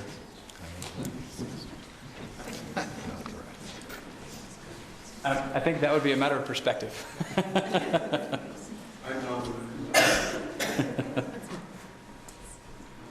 All right, let's get some more numbers and then we'll take some more questions. So this is sort of looking at the overall ratio. There's a lot of conversation at the state level about, or at least there was, it's kind of died off a little bit now, but I suspect it'll pick up again, about total employees to students and that ratio. And so where we currently stand in Addison Northeast is 1 to 4.62. So for every 4.62 students we have 1.0 FTE, and that's everybody, custodial, food service, teachers, administrators, it's everybody that makes up that ratio. And with the changes we're proposing, it would go from 1 to 4.62 to 1 to 4.87, or an increase of 0.25 students per employee. So enrollment is something that also comes up in conversation, and I think somebody brought it up earlier, like what's happening with enrollment. Go back one slide. I could just ask a question. Oops, sorry. Does that ratio, is that based on faculty that are dealing with students, since they're side by side? Or does that include all staff, including all district office? Everybody. Every employee of the district, 300 some odd employees. So we're decreasing the number of teachers, increasing the number of non-teachers, so the actual ratio of staff working with students is going down. Coaches and interventionists are still people teaching. working directly with students. Yes. Great, and more people in the district office. No, From the district office. we're all from the district office next year. No, that's right, because we're all one district. Okay, so the number of people working one-on-one with students is going down. Good. Does that staff-student ratio include subcontracted? Does not include any subcontracting folks. These are just employees of the district. Yeah. No subcontracting. Is it possible to see that number broken out by what are the ratios of student to administrator, what are the ratio of student to teacher, what are the ratios of teacher to support person? I think It's that would possible. be much more meaningful information in the future Anything's possible. I don't have it for you tonight, for the next meeting. but if that's a, I mean, I have to sort of take some direction from the board. It'd be difficult, as you can imagine. There are 100 of us in here now. It'd be difficult to get 100 different perspectives on the same information to satisfy everyone. I just wanted to comment that the Agency of Education has published numbers for all the schools in the state. It, of course, wouldn't be looking at proposed for next year, but you could look at kind of historical information. You can Google it or go on their website. They have spreadsheets. And they do break it down by student to teacher and administrator to student to administrator. Allison? And so you don't have to go to the Agency of Education's website. It's actually in our town reports, each individual town reports, the school portion, and it has a 3-year running total, and they break it down by teacher to student, and there are specific definitions for each of those things, so you can't look at teacher and have that the state has a specific definition, and you have to be very careful when you look at those numbers. But it's all in our town reports. Those are online on the district's website, or supervisor union Enrollment on their website under district reports, and you can see all of that information. And that's where it gets a little bit complicated. So if we try to break it down, we have to be really clear we're talking about the same definitions of what constitutes this and what constitutes that. Looking at it this way, it's everybody. Everybody is everybody. And so in some ways it's cleaner, although not as precise. Well, I like what you just said, and since there is a defined way it's in each of our books, I guess what my desire would be is, what is the proposed for next year? You can just add one more column. Show us the last 3 years and show us fiscal year 19. This is the change. I mean, you know what that's going to be. They're all going to fall in the same buckets. So just, that would be an interesting one just to understand better. My name is Samantha Cahart, and I'm a teacher at Mount Abraham. And my understanding of these ratios, as you pointed out, that if you're using contracted services, they're not included in those numbers. So one way to artificially drop the number is to use contracted services instead of direct employees. And so from my point of view, it makes those numbers irrelevant. You can't compare across different schools because different schools are using different types of contracted services. And it seems like this level funding discussion started with those ratios coming from the governor's office. So I'd like to make that point.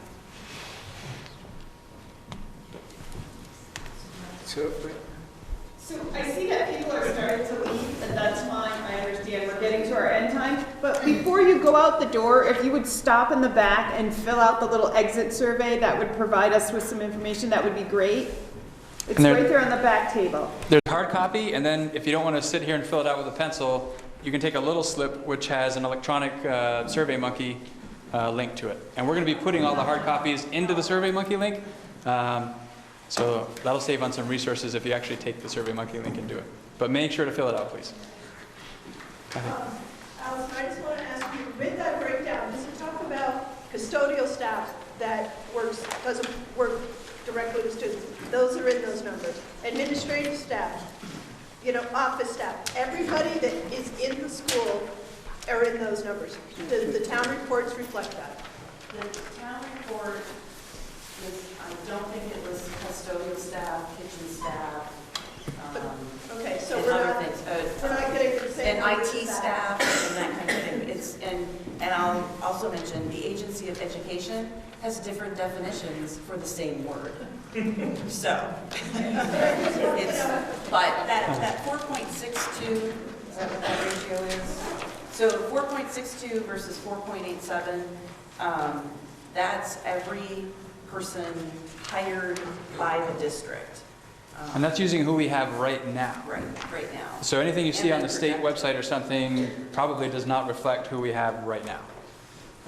I came back to this slide because we're talking a lot about ratios, and as resources, Education Quality Standards speaks to some ratios that they set as targets. The Pikus and Odin report talked about some ratios. District management, less about ratios, but to some extent about how staff are utilized.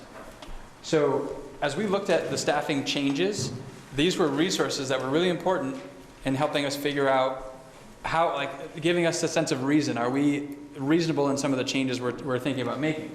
And for every one of these, ratios that you can look to in here, we're either at the suggested ratio or still above the suggested ratio for staffing, with the exception being in administrator positions. That's the one place where we were pretty much either right at or understaffed in terms of what these were recommending. And despite that, we're still looking at making reductions there. So the reductions that are proposed are factoring in the recommended ratios, and we're still well above recommended ratios. All right. Back to the numbers. So I think that's where we left off. So this gives you a little bit of a snapshot of looking back a little ways and looking ahead a little ways. I would just sort of offer that as you get further along this way, they become less and less reliable because it's kind of a hard thing to really pin down. But you can see from a couple of years ago with total enrollment of 1,460 to where we're projecting for next year, a drop of about 60 students enrolled, which will continue to go down a little bit over the next couple of years before rebounding a bit when we have one small class that will graduate, which will hopefully be replaced by a larger kindergarten class. So where we are proposed for next year, dipping, rebounding back to pretty much where we are proposed for next year in terms of that total enrollment looking ahead. So I felt compelled to put this in here because it's a question I've been asked before, and it's a question that's probably on the minds of a lot of folks, is given all of this work to find the savings, should we put off renovating Mount 8? And my response to that is no, I don't think that's the approach to take. And some of the reasons why I think that is that building upgrades have often taken a back seat when budgets have gotten difficult. And in particular, our high school building is at a point where it can't withstand putting off repairs any longer. And in addition to that, the FY19 budget, which is what we're talking about, won't be impacted much by the bond. It's really the following year that we'll be making bond interest and principal payments. So it's the FY20 budget that will be more impacted by any approval of a bond. And then you run the risk of not renovating. So there's been a lot of conversation about why we should or shouldn't, but really there's a risk in not renovating. And I think you don't have to look too far over the mountain to a school that had mold and had to close its doors for I don't know how long and have its kids educated somewhere until it got fixed. So I would hope that wouldn't happen, but given the water issues we've had and experienced in places at the high school, it's a risk I think we shouldn't be taking any longer. And the impact on teachers and students, if that high school couldn't continue to operate, is more significant than anything we're talking about right now. So taking care of the facility needs is really important. Two things. One, isn't the forgiveness on the tax rate or whatever going down 2 cents in the second year from the 8 to 6? Yes. So that'll be an increase in our taxes. And I noticed that in the reductions, you've got $300,000 in maintenance and so forth. That's why we're voting on that, because over the years, they haven't maintained the school. And I may be wrong, but as I understood, the problem with the gym floor was roof drains. That's maintenance, and there's no reason for that. And so I just was a little disappointed to see $300,000 in your cuts. I'm in favor of renovations to what level, but anyway, I just think it's too bad when renovations, they've been put off for too long. And I can talk a little bit more about the $300,000. So to build FY18, many elementary schools, and I think even the high school, added a fairly sizable amount of money to do some specific projects, duct cleaning being one consistent one in most of the schools, which is tens of thousands of dollars potentially in each school. And so that $330,000 is kind of bringing those increases back down to what they had been prior to that inflation to get those projects done. So it's not taking from what was sort of bare bones maintenance and cutting from there. It's going back down to what we had been operating at. So it's a little less scary than what it looked like there. But still not even beginning to address the fact that we put off things like duct cleaning for how long? Hi, thanks, Patrick. My name is Sandy Lee. I'm currently on the Mount 8 Union High School Board, so I'm not officially part of the budget process based on our terms end come the end of this fiscal year. I wanted to first appreciate the task of the Consolidated Board. They've stepped up, and they have a lot of work they have to do as a transition time, and so I'm just going to raise some concerns. It's sort of interesting being on this side of not being on the board and getting information, and then knowing what it's like to be on the other side when you actually can get and can access more information. So some of the concerns I would have is that you're dealing with 5 elementary schools and a high school. And I realize this is all consolidated together, and it was interesting listening to various questions such as how does this affect certain classrooms in one-on-one? And I'm thinking, oh, 6th grade down to kindergarten needs. And then I hear about the, how in the past we had a behavior interventionist. And it's true, that was a couple years ago at the high school, and we eliminated that position with a lot of objection as part of the budget, but that had nothing to do with your administration, Patrick. And that had to do with other needs that you see at the high school level that is different than what you see at the elementary school level. So the challenge I see is for the board, this is maybe the second meeting they have really. They're here to hear the community input. You've had a meeting to get a lot of the numbers and information. I think the challenge will be to really see and get the information on how it's affecting all the individual schools and how different that actually can be in terms of how is that going to impact the high school. very sort of different situation. Making sure that you feel you have all the information so that a lot of the questions when there are details that I think that the community feel really important, that you as a board can answer that, or with the help of Patrick, can answer these questions, because otherwise, as a community, we feel sort of left with, you know, is there something I'm missing? If I had gone to that meeting, would I have had the same information? And there are additional board meetings that are happening, and I imagine there'll be fairly vigorous discussion, hopefully, about the very questions that the community raised, because there are significant cuts. And so the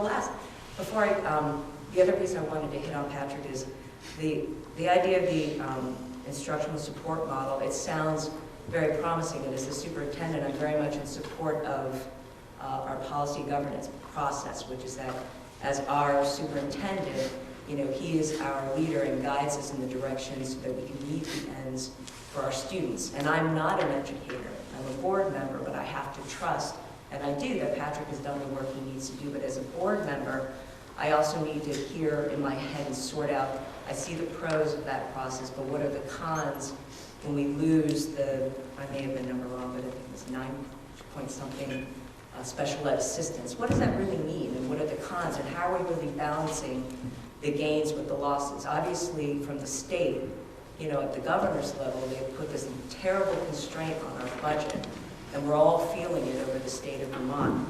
And the question is, what can we do as a community? What are we willing to pay to say, we want to follow that model that you're suggesting, because we want to move forward and continually improving our ends. But what are we doing to bridge the actual needs of our students when we all of a sudden don't have 1 or 2 or 3 student, you know, I mean, special assistant aides in the elementary school. And that to me seems incredibly significant. And you're going to have a gap between an instructional coach and the loss of the assistants. And how are we bridging that really? Because, you know, we don't want to lose children in the cracks. And so those are the kind of answers that I'm hoping as a community we will hear as we have these really important meetings. Because we're in a tough time. You know, it's really hard to match the numbers with the needs, and everyone would love both. We'd love to have a lot more money and do this instructional model and have our student assistant aides and special assistant aides and have it all. But, you know, we have to make some really tough choices, so I do appreciate that's a really hard thing to do. I really like the point about the details, and that's something I've thought a lot about. So knowing people want a lot of details, including myself, like I would love to have all the details now. That would just make things so much, whether we like or don't like what the details would be, there's an aspect of comfort knowing what the details are. The reality is to have all of the details worked out for all of this by January 23rd when this board adopts a budget, the only way that happens is if I say what all the details are with no conversation with anybody. I'd much rather engage in conversation with the folks and think through what's the best way to do this to figure out those details once we know we have a budget and a staffing level to work with. And so that's the challenge with knowing people want the details and having ideas myself about what some of the details could be, but not wanting to just say, these are the details, this is exactly what we're doing, now everybody go and do it. So it's that sort of push and pull with the details. Part of I get the extent of the details, and it gets if you're not an educator, it gets very difficult to actually get lost a little bit in it. But part of it is just the assurance of the plan. Like just knowing, I don't need to know the exact details of every school necessarily, but what's the plan? What's the information I'm relying upon? What have my principals given to me? What assurances did me? Because they're the ones in the building who know the students and know the teachers and know their staff. You know, what information can we be just assured that I have done this, I have confirmed, I have gotten that's something I might ask in a board meeting that we have every month. But as a community, I think if you hear that assurance as well, it really makes you more confident in that we can take the step. I'd like to echo what Sandy said about the bridge between what we have now and this new program, this new system, which you've talked about. Doesn't see anything in the first year, doesn't see anything in the second year, doesn't see anything in the third year, maybe the 5th year. We're seeing that's somebody's entire middle school to high school career. That's a kid's time from middle school to high school. So the bridge has to be there from this system. The bridge has got to be there. So when you pull these 16 people out, You have to figure out a way to support those kids until your new system is fully developed and is showing results.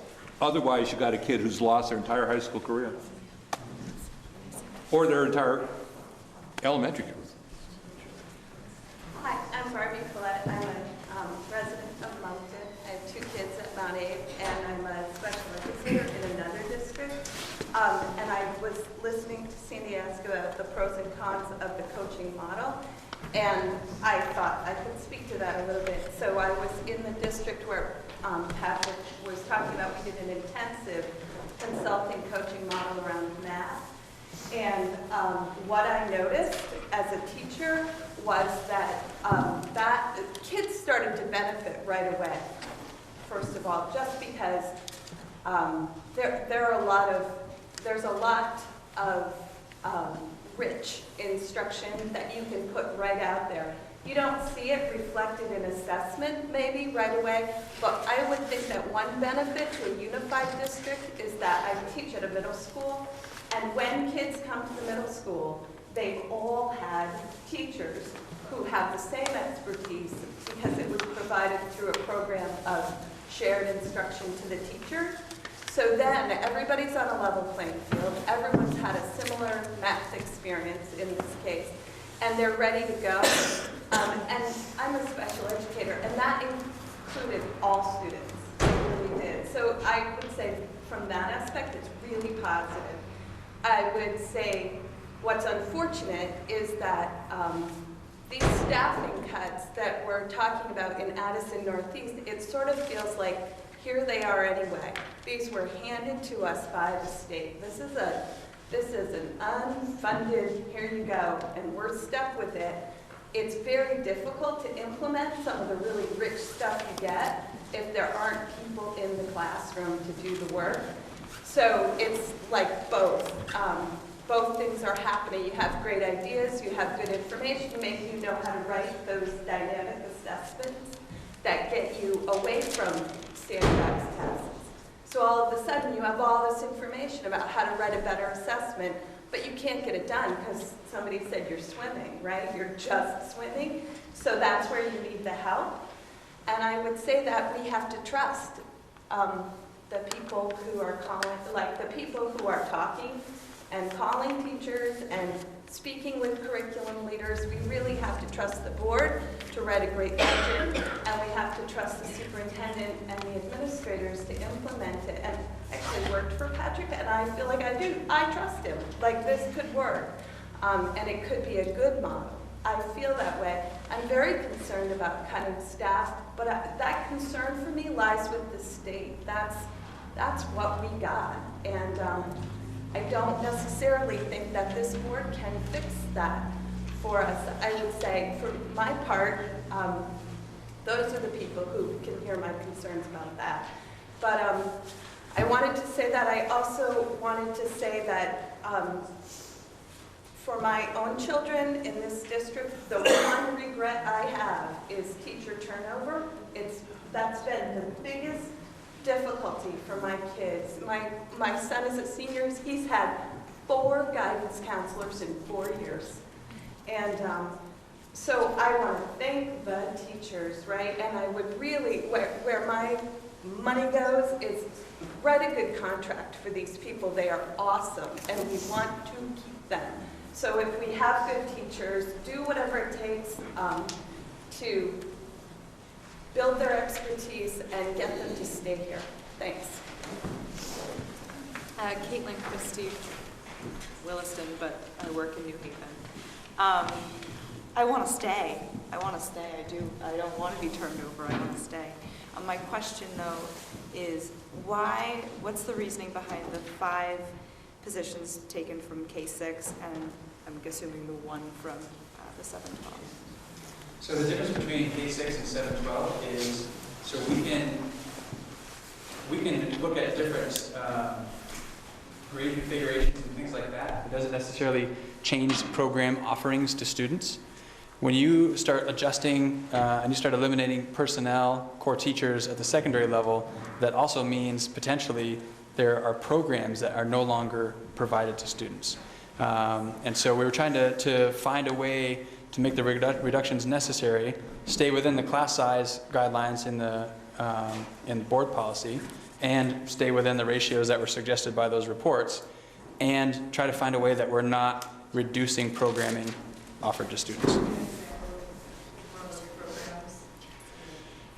I mean, fewer English teachers at the high school would mean fewer course offerings. So if you reduce too much in the English department in the high school, can you have AP English?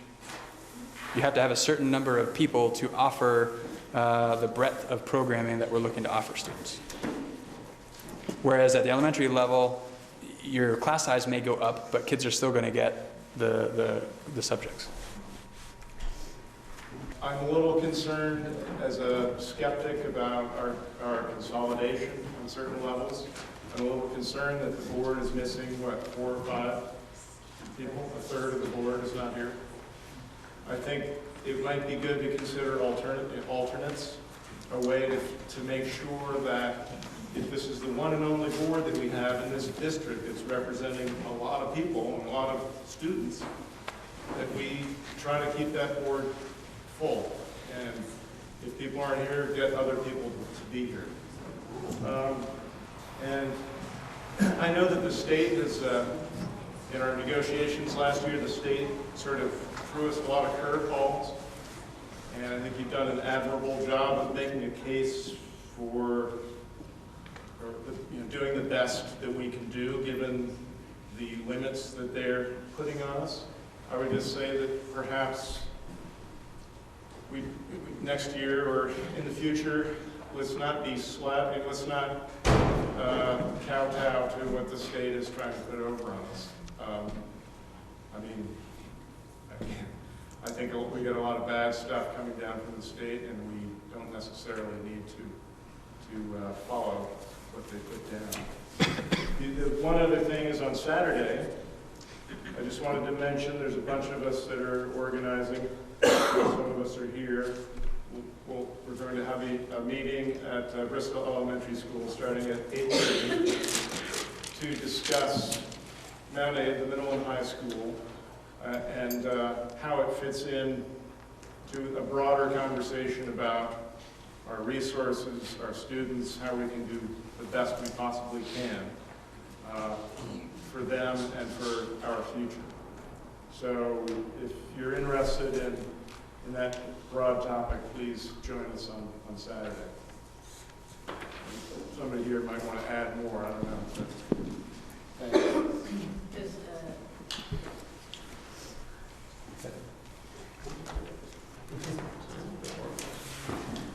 I want to address the board. Thinking a lot on this. My name is Deb Rickner. I'm the art teacher at Bristol Elementary School. I've been teaching, I live in Moncton. I've been teaching at Bristol Elementary School for 27 years. I've seen a lot of changes. I've seen a lot of changes in the schools. I've seen a lot of changes in how teachers teach, how they've been told to teach, how they have to teach. I've seen a lot of huge changes in society. And I really need to understand why in a year when you need to cut $1 million, why is that the year why we need to introduce a whole new system of teaching the teachers when we're losing all these critical people in the schools that are working with the students. I've seen this year a lot of decimation in terms of the staff, not enough people working with the students so the other students can learn. And what I wanted to say is that a school is a community, or the entire community. This process that's going on here is decimating and demoralizing our community right now. I've never seen such stress in school right now. The children and the staff thrive from regularity, from year to year, same faces, people who know they can get a hug from, that they can trust, that they're going to be there. Yes, we need to improve our outcomes, we know that. But tearing apart the community is not the answer. Supporting the community in the classroom, directly intervening with students and working with students is key. And I don't understand why, if we need to satisfy the governor's numbers, why it has to be cutting critical people whose heart and soul are in the schools working with the students. And I think that there needs to be something addressing that.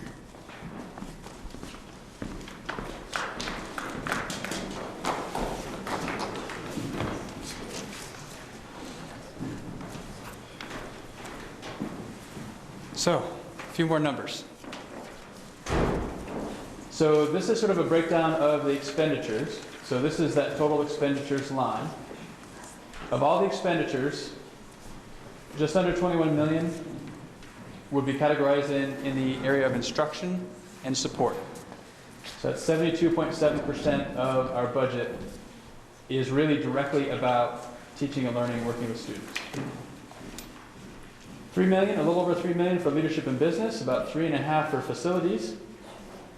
Transportation is just under $1 million, and our food service with that $22,000 reduction goes down to $173,000 out of the general fund to support the food service. I just thought this sort of puts into context where we put our money for education, and you can see the lion's share is in supporting teachers and supporting students. So this is a little bit more on that with some comparisons. So again, there's our target education spending. So you can see in FY17 our total expenses. So again, this is not education spending, this is total expenses, $28,320,000. And we can sort of follow that across. That increased to $30,088,000 for the current year, which was an increase of $1.7 million in expenses. And for FY19, the expenses are reduced from FY18 by $1,331,000. So then we look at our revenue. You can see our revenue increased from last year to this year by almost $750,000. And our revenue is going down for FY19 by over $900,000. The two driving factors in this reduction of $900,000 is we had a fund balance carry forward that was about $600,000 less to apply to next year's budget than what we had to apply to this year's budget. So we talked before about the one-time funds at the state level creating some of that gap. Well, one-time funds for us locally is the application of fund balance applied to the following year to offset taxes. So for this current year, $1.5 million was applied from a fund balance revenue to offset the tax rate for this year. We don't have the same $1.5 million to apply next year. We have $600,000 less of that. And so that accounts for 600 of the 936. Most of the rest of the reduction comes in special education. We talked about that before. With a reduction in expenses in special education, you also get a reduction in revenue from special education. And those two make up the lion's share of that 900,000. There are a number of other things that make up little parts and pieces, but that's sort of the big story there. So when we look at the difference now, so education spending, which is total expenses less revenue, $23,861 in FY17, went up by about $1 million, as I mentioned before, to FY18, and is going down by almost $400,000 for FY19. And then we look at what's happening to equalized pupils. We saw the enrollment trend earlier, and we saw that kind of go down, and it's going to kind of pick back up to projected levels for next year in a few years. But when we look at equalized pupil, which is huge, because each one of these equalized pupils represents about $16,000. So we dropped from FY17 to FY18 by 58.22 equalized pupils. You multiply that by $16,000, that's a significant change in the cost per equalized pupil. And then again, to this year, projected for FY19, for this budget cycle, dropping another 24.76. So that's over 80 equalized pupils reduced over the last 2 years times $16,000. It's almost $1 million less spending. And so you can see that the cost per equalized pupil, FY17 was $14,977 per equalized pupil. With that decrease in equalized pupil and not making adjustments last year that could have been made, I suppose, increased the cost per equalized pupil by $1,200. And so the direction from the board to me as a target was keep FY19 equalized pupil spending the same as FY18. Well, I didn't. But I'm close at $4.97 more than last year. That's about a $7,512 total over target, over this. So I'm at $7,500 over that target right now based on everything we've been looking at. So what's the state tripwire for the double vote? The state tripwire, I don't even know that it's a double vote anymore. They've sort of been changing what you have to do when you cross that spending threshold. But the spending threshold at the state level is $17,800. Okay, so significantly more than our current FY19. Correct. Okay, thank you. And so then to the tax rate. And so as we were talking about, so these are the tax rates before CLA for the year we're in now for each town. Sorry, from here over. These are the tax rates proposed based on what we're looking at here with this budget. And you can see they were different tax rates for each town last year. Now is it because each town was its own district. As a unified district, we have a single tax rate for all of our towns. So that's one change you'll notice here. Then we have the Act 46 adjustment, which of course we didn't have for the year we're in now, which I keep referring to as last year, but it's actually now. And then we have this 8-cent reduction from the tax rate because of passing Act 46. And as you mentioned earlier, that would be 6 cents the year after that, 4 cents, then 2 cents, and eventually that goes away. So the adjusted education tax rate, so these are the same as they were up above because there was no adjustment to that, at least not until CLA. So this becomes the adjusted tax rate after the 8 cents comes off. So then you have the common level of appraisal for each town. And basically what that is it's a way to try and sort of equate home values to what they would be in the fair market value. So what this basically says is for the year we're in now, homes in Bristol are assessed by the town at about 91.35% of what their fair market value is in the real estate world. And so that's an adjustment to the tax rate to accommodate for that. Lincoln, it's saying, Lincoln has their homes assessed over what fair market value is because it's over 100%. And so that, we're going to be dividing by these. So you take this figure, divide by this, and that gives you your property tax rate. When you divide by less than 1, it's going to increase. When you divide by more than 1, it's going to decrease. And so that's the factor that CLA has. So even though we have a single tax rate, each town still has its own common level of appraisal, and that's why you'll see different tax rates. So here's the adjusted tax rate before CLA. Then you have the compounding factor of common level of appraisal, which produces this estimated property tax rate, and you can see it's different for each town. And for some towns, it's a significant decrease, and in other towns, it's less of a decrease. And something just came out from the state today about there's an increase can't exceed 5% from the year before. It doesn't look like that's going to have an impact on ours, but there's a lot of questions, more questions than answers in terms of how that 5% applies. So our business office and I are working with folks to try and understand that a little bit more. Yes. Paul Forlenza from Lincoln. I appreciate this presentation. The net of it for me is there's some pain and some gain. How do you determine that across the schools? Not sure I understand the question. Well, there are going to be fewer teachers, okay? So I imagine, based on what you referred to, the contract, that you have no say over that. It's already predetermined.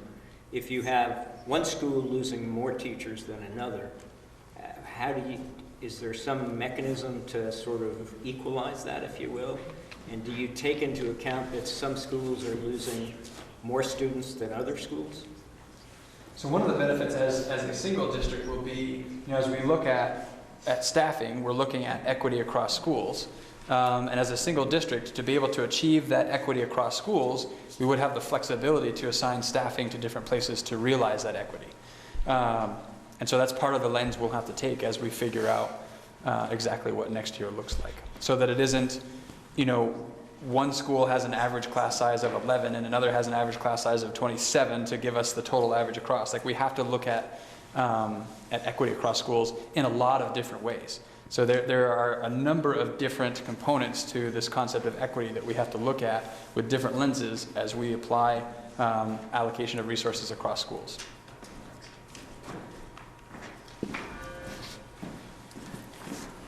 That's the last slide.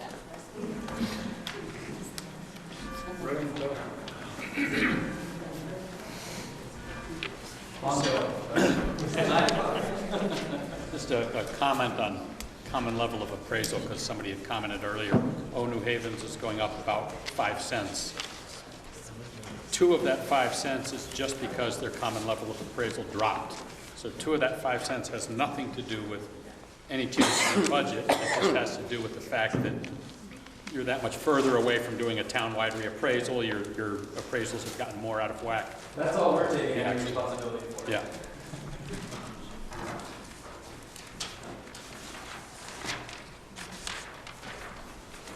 So obviously there's a ton to digest. Sort of my statement has been, it's complicated. This is really messy stuff. It's really complicated. It's very emotionally charged. There's a lot of uncertainty. But I think this kind of conversation, which will be an ongoing conversation, is the only way that we can work through this. So I certainly thank you for being here and engaging in the conversation. They're great questions. I know I don't have answers to some. I don't have all the details. But I know that working with folks, we can get through to something that's going to be good for kids. We have to. We have no choice but to do that. Okay. So now we're going to move back out of the presentation mode back into the finish up the board business. So we're a little more confined by that. At this point, is there anyone have a public comment they'd like to make at this time? Yes. It's really a question about town meetings. In the past, each town has had their own school board, and the school board has discussed what their budget is in town meeting, which is very useful. Have you thought about what's going to happen in town meeting now? So we already have the annual meeting scheduled. It's the last Tuesday, February 27th, and it will be, I'm not sure on the time, because the Mount Abraham board will still have their final meeting that night as well. So we have, that will be our town meeting night. And like the Mount Abraham budget, it will be a meeting held to discuss in one location, which I don't think I don't remember if we determined when we set it up. So February. If I understand you correctly, the actual town meetings will not have any discussion about the consolidated school. That hasn't been settled, but. So can I make a recommendation? I'm on the select board. We are going to lose people if you don't have somebody there talking about what's happening in the consolidated school. And so I suggest, people have a hard time going to multiple meetings, but a lot of people come to town meeting, and I would suggest that there ought to be a board representative at each of the towns for town meeting. That's on our agenda to discuss and plan for that, around how we're going to work it out for moving forward. So. And I can also just offer that for this next town meeting, the local school districts, so the local school boards will still be present. There still has to be an annual meeting. It'll just be a sort of a different flavor because typically the big conversation is about the next year's budget, which isn't really owned by the local boards anymore. So sort of a different context, but there'll still be a school board and an annual meeting and all that. Yes. My name is Bill Sayre. I live in Bristol. I'd like to commend you for your presentation tonight and also for the work of the board in putting together a very difficult budget to address an extremely difficult problem. Nobody likes to lose teachers.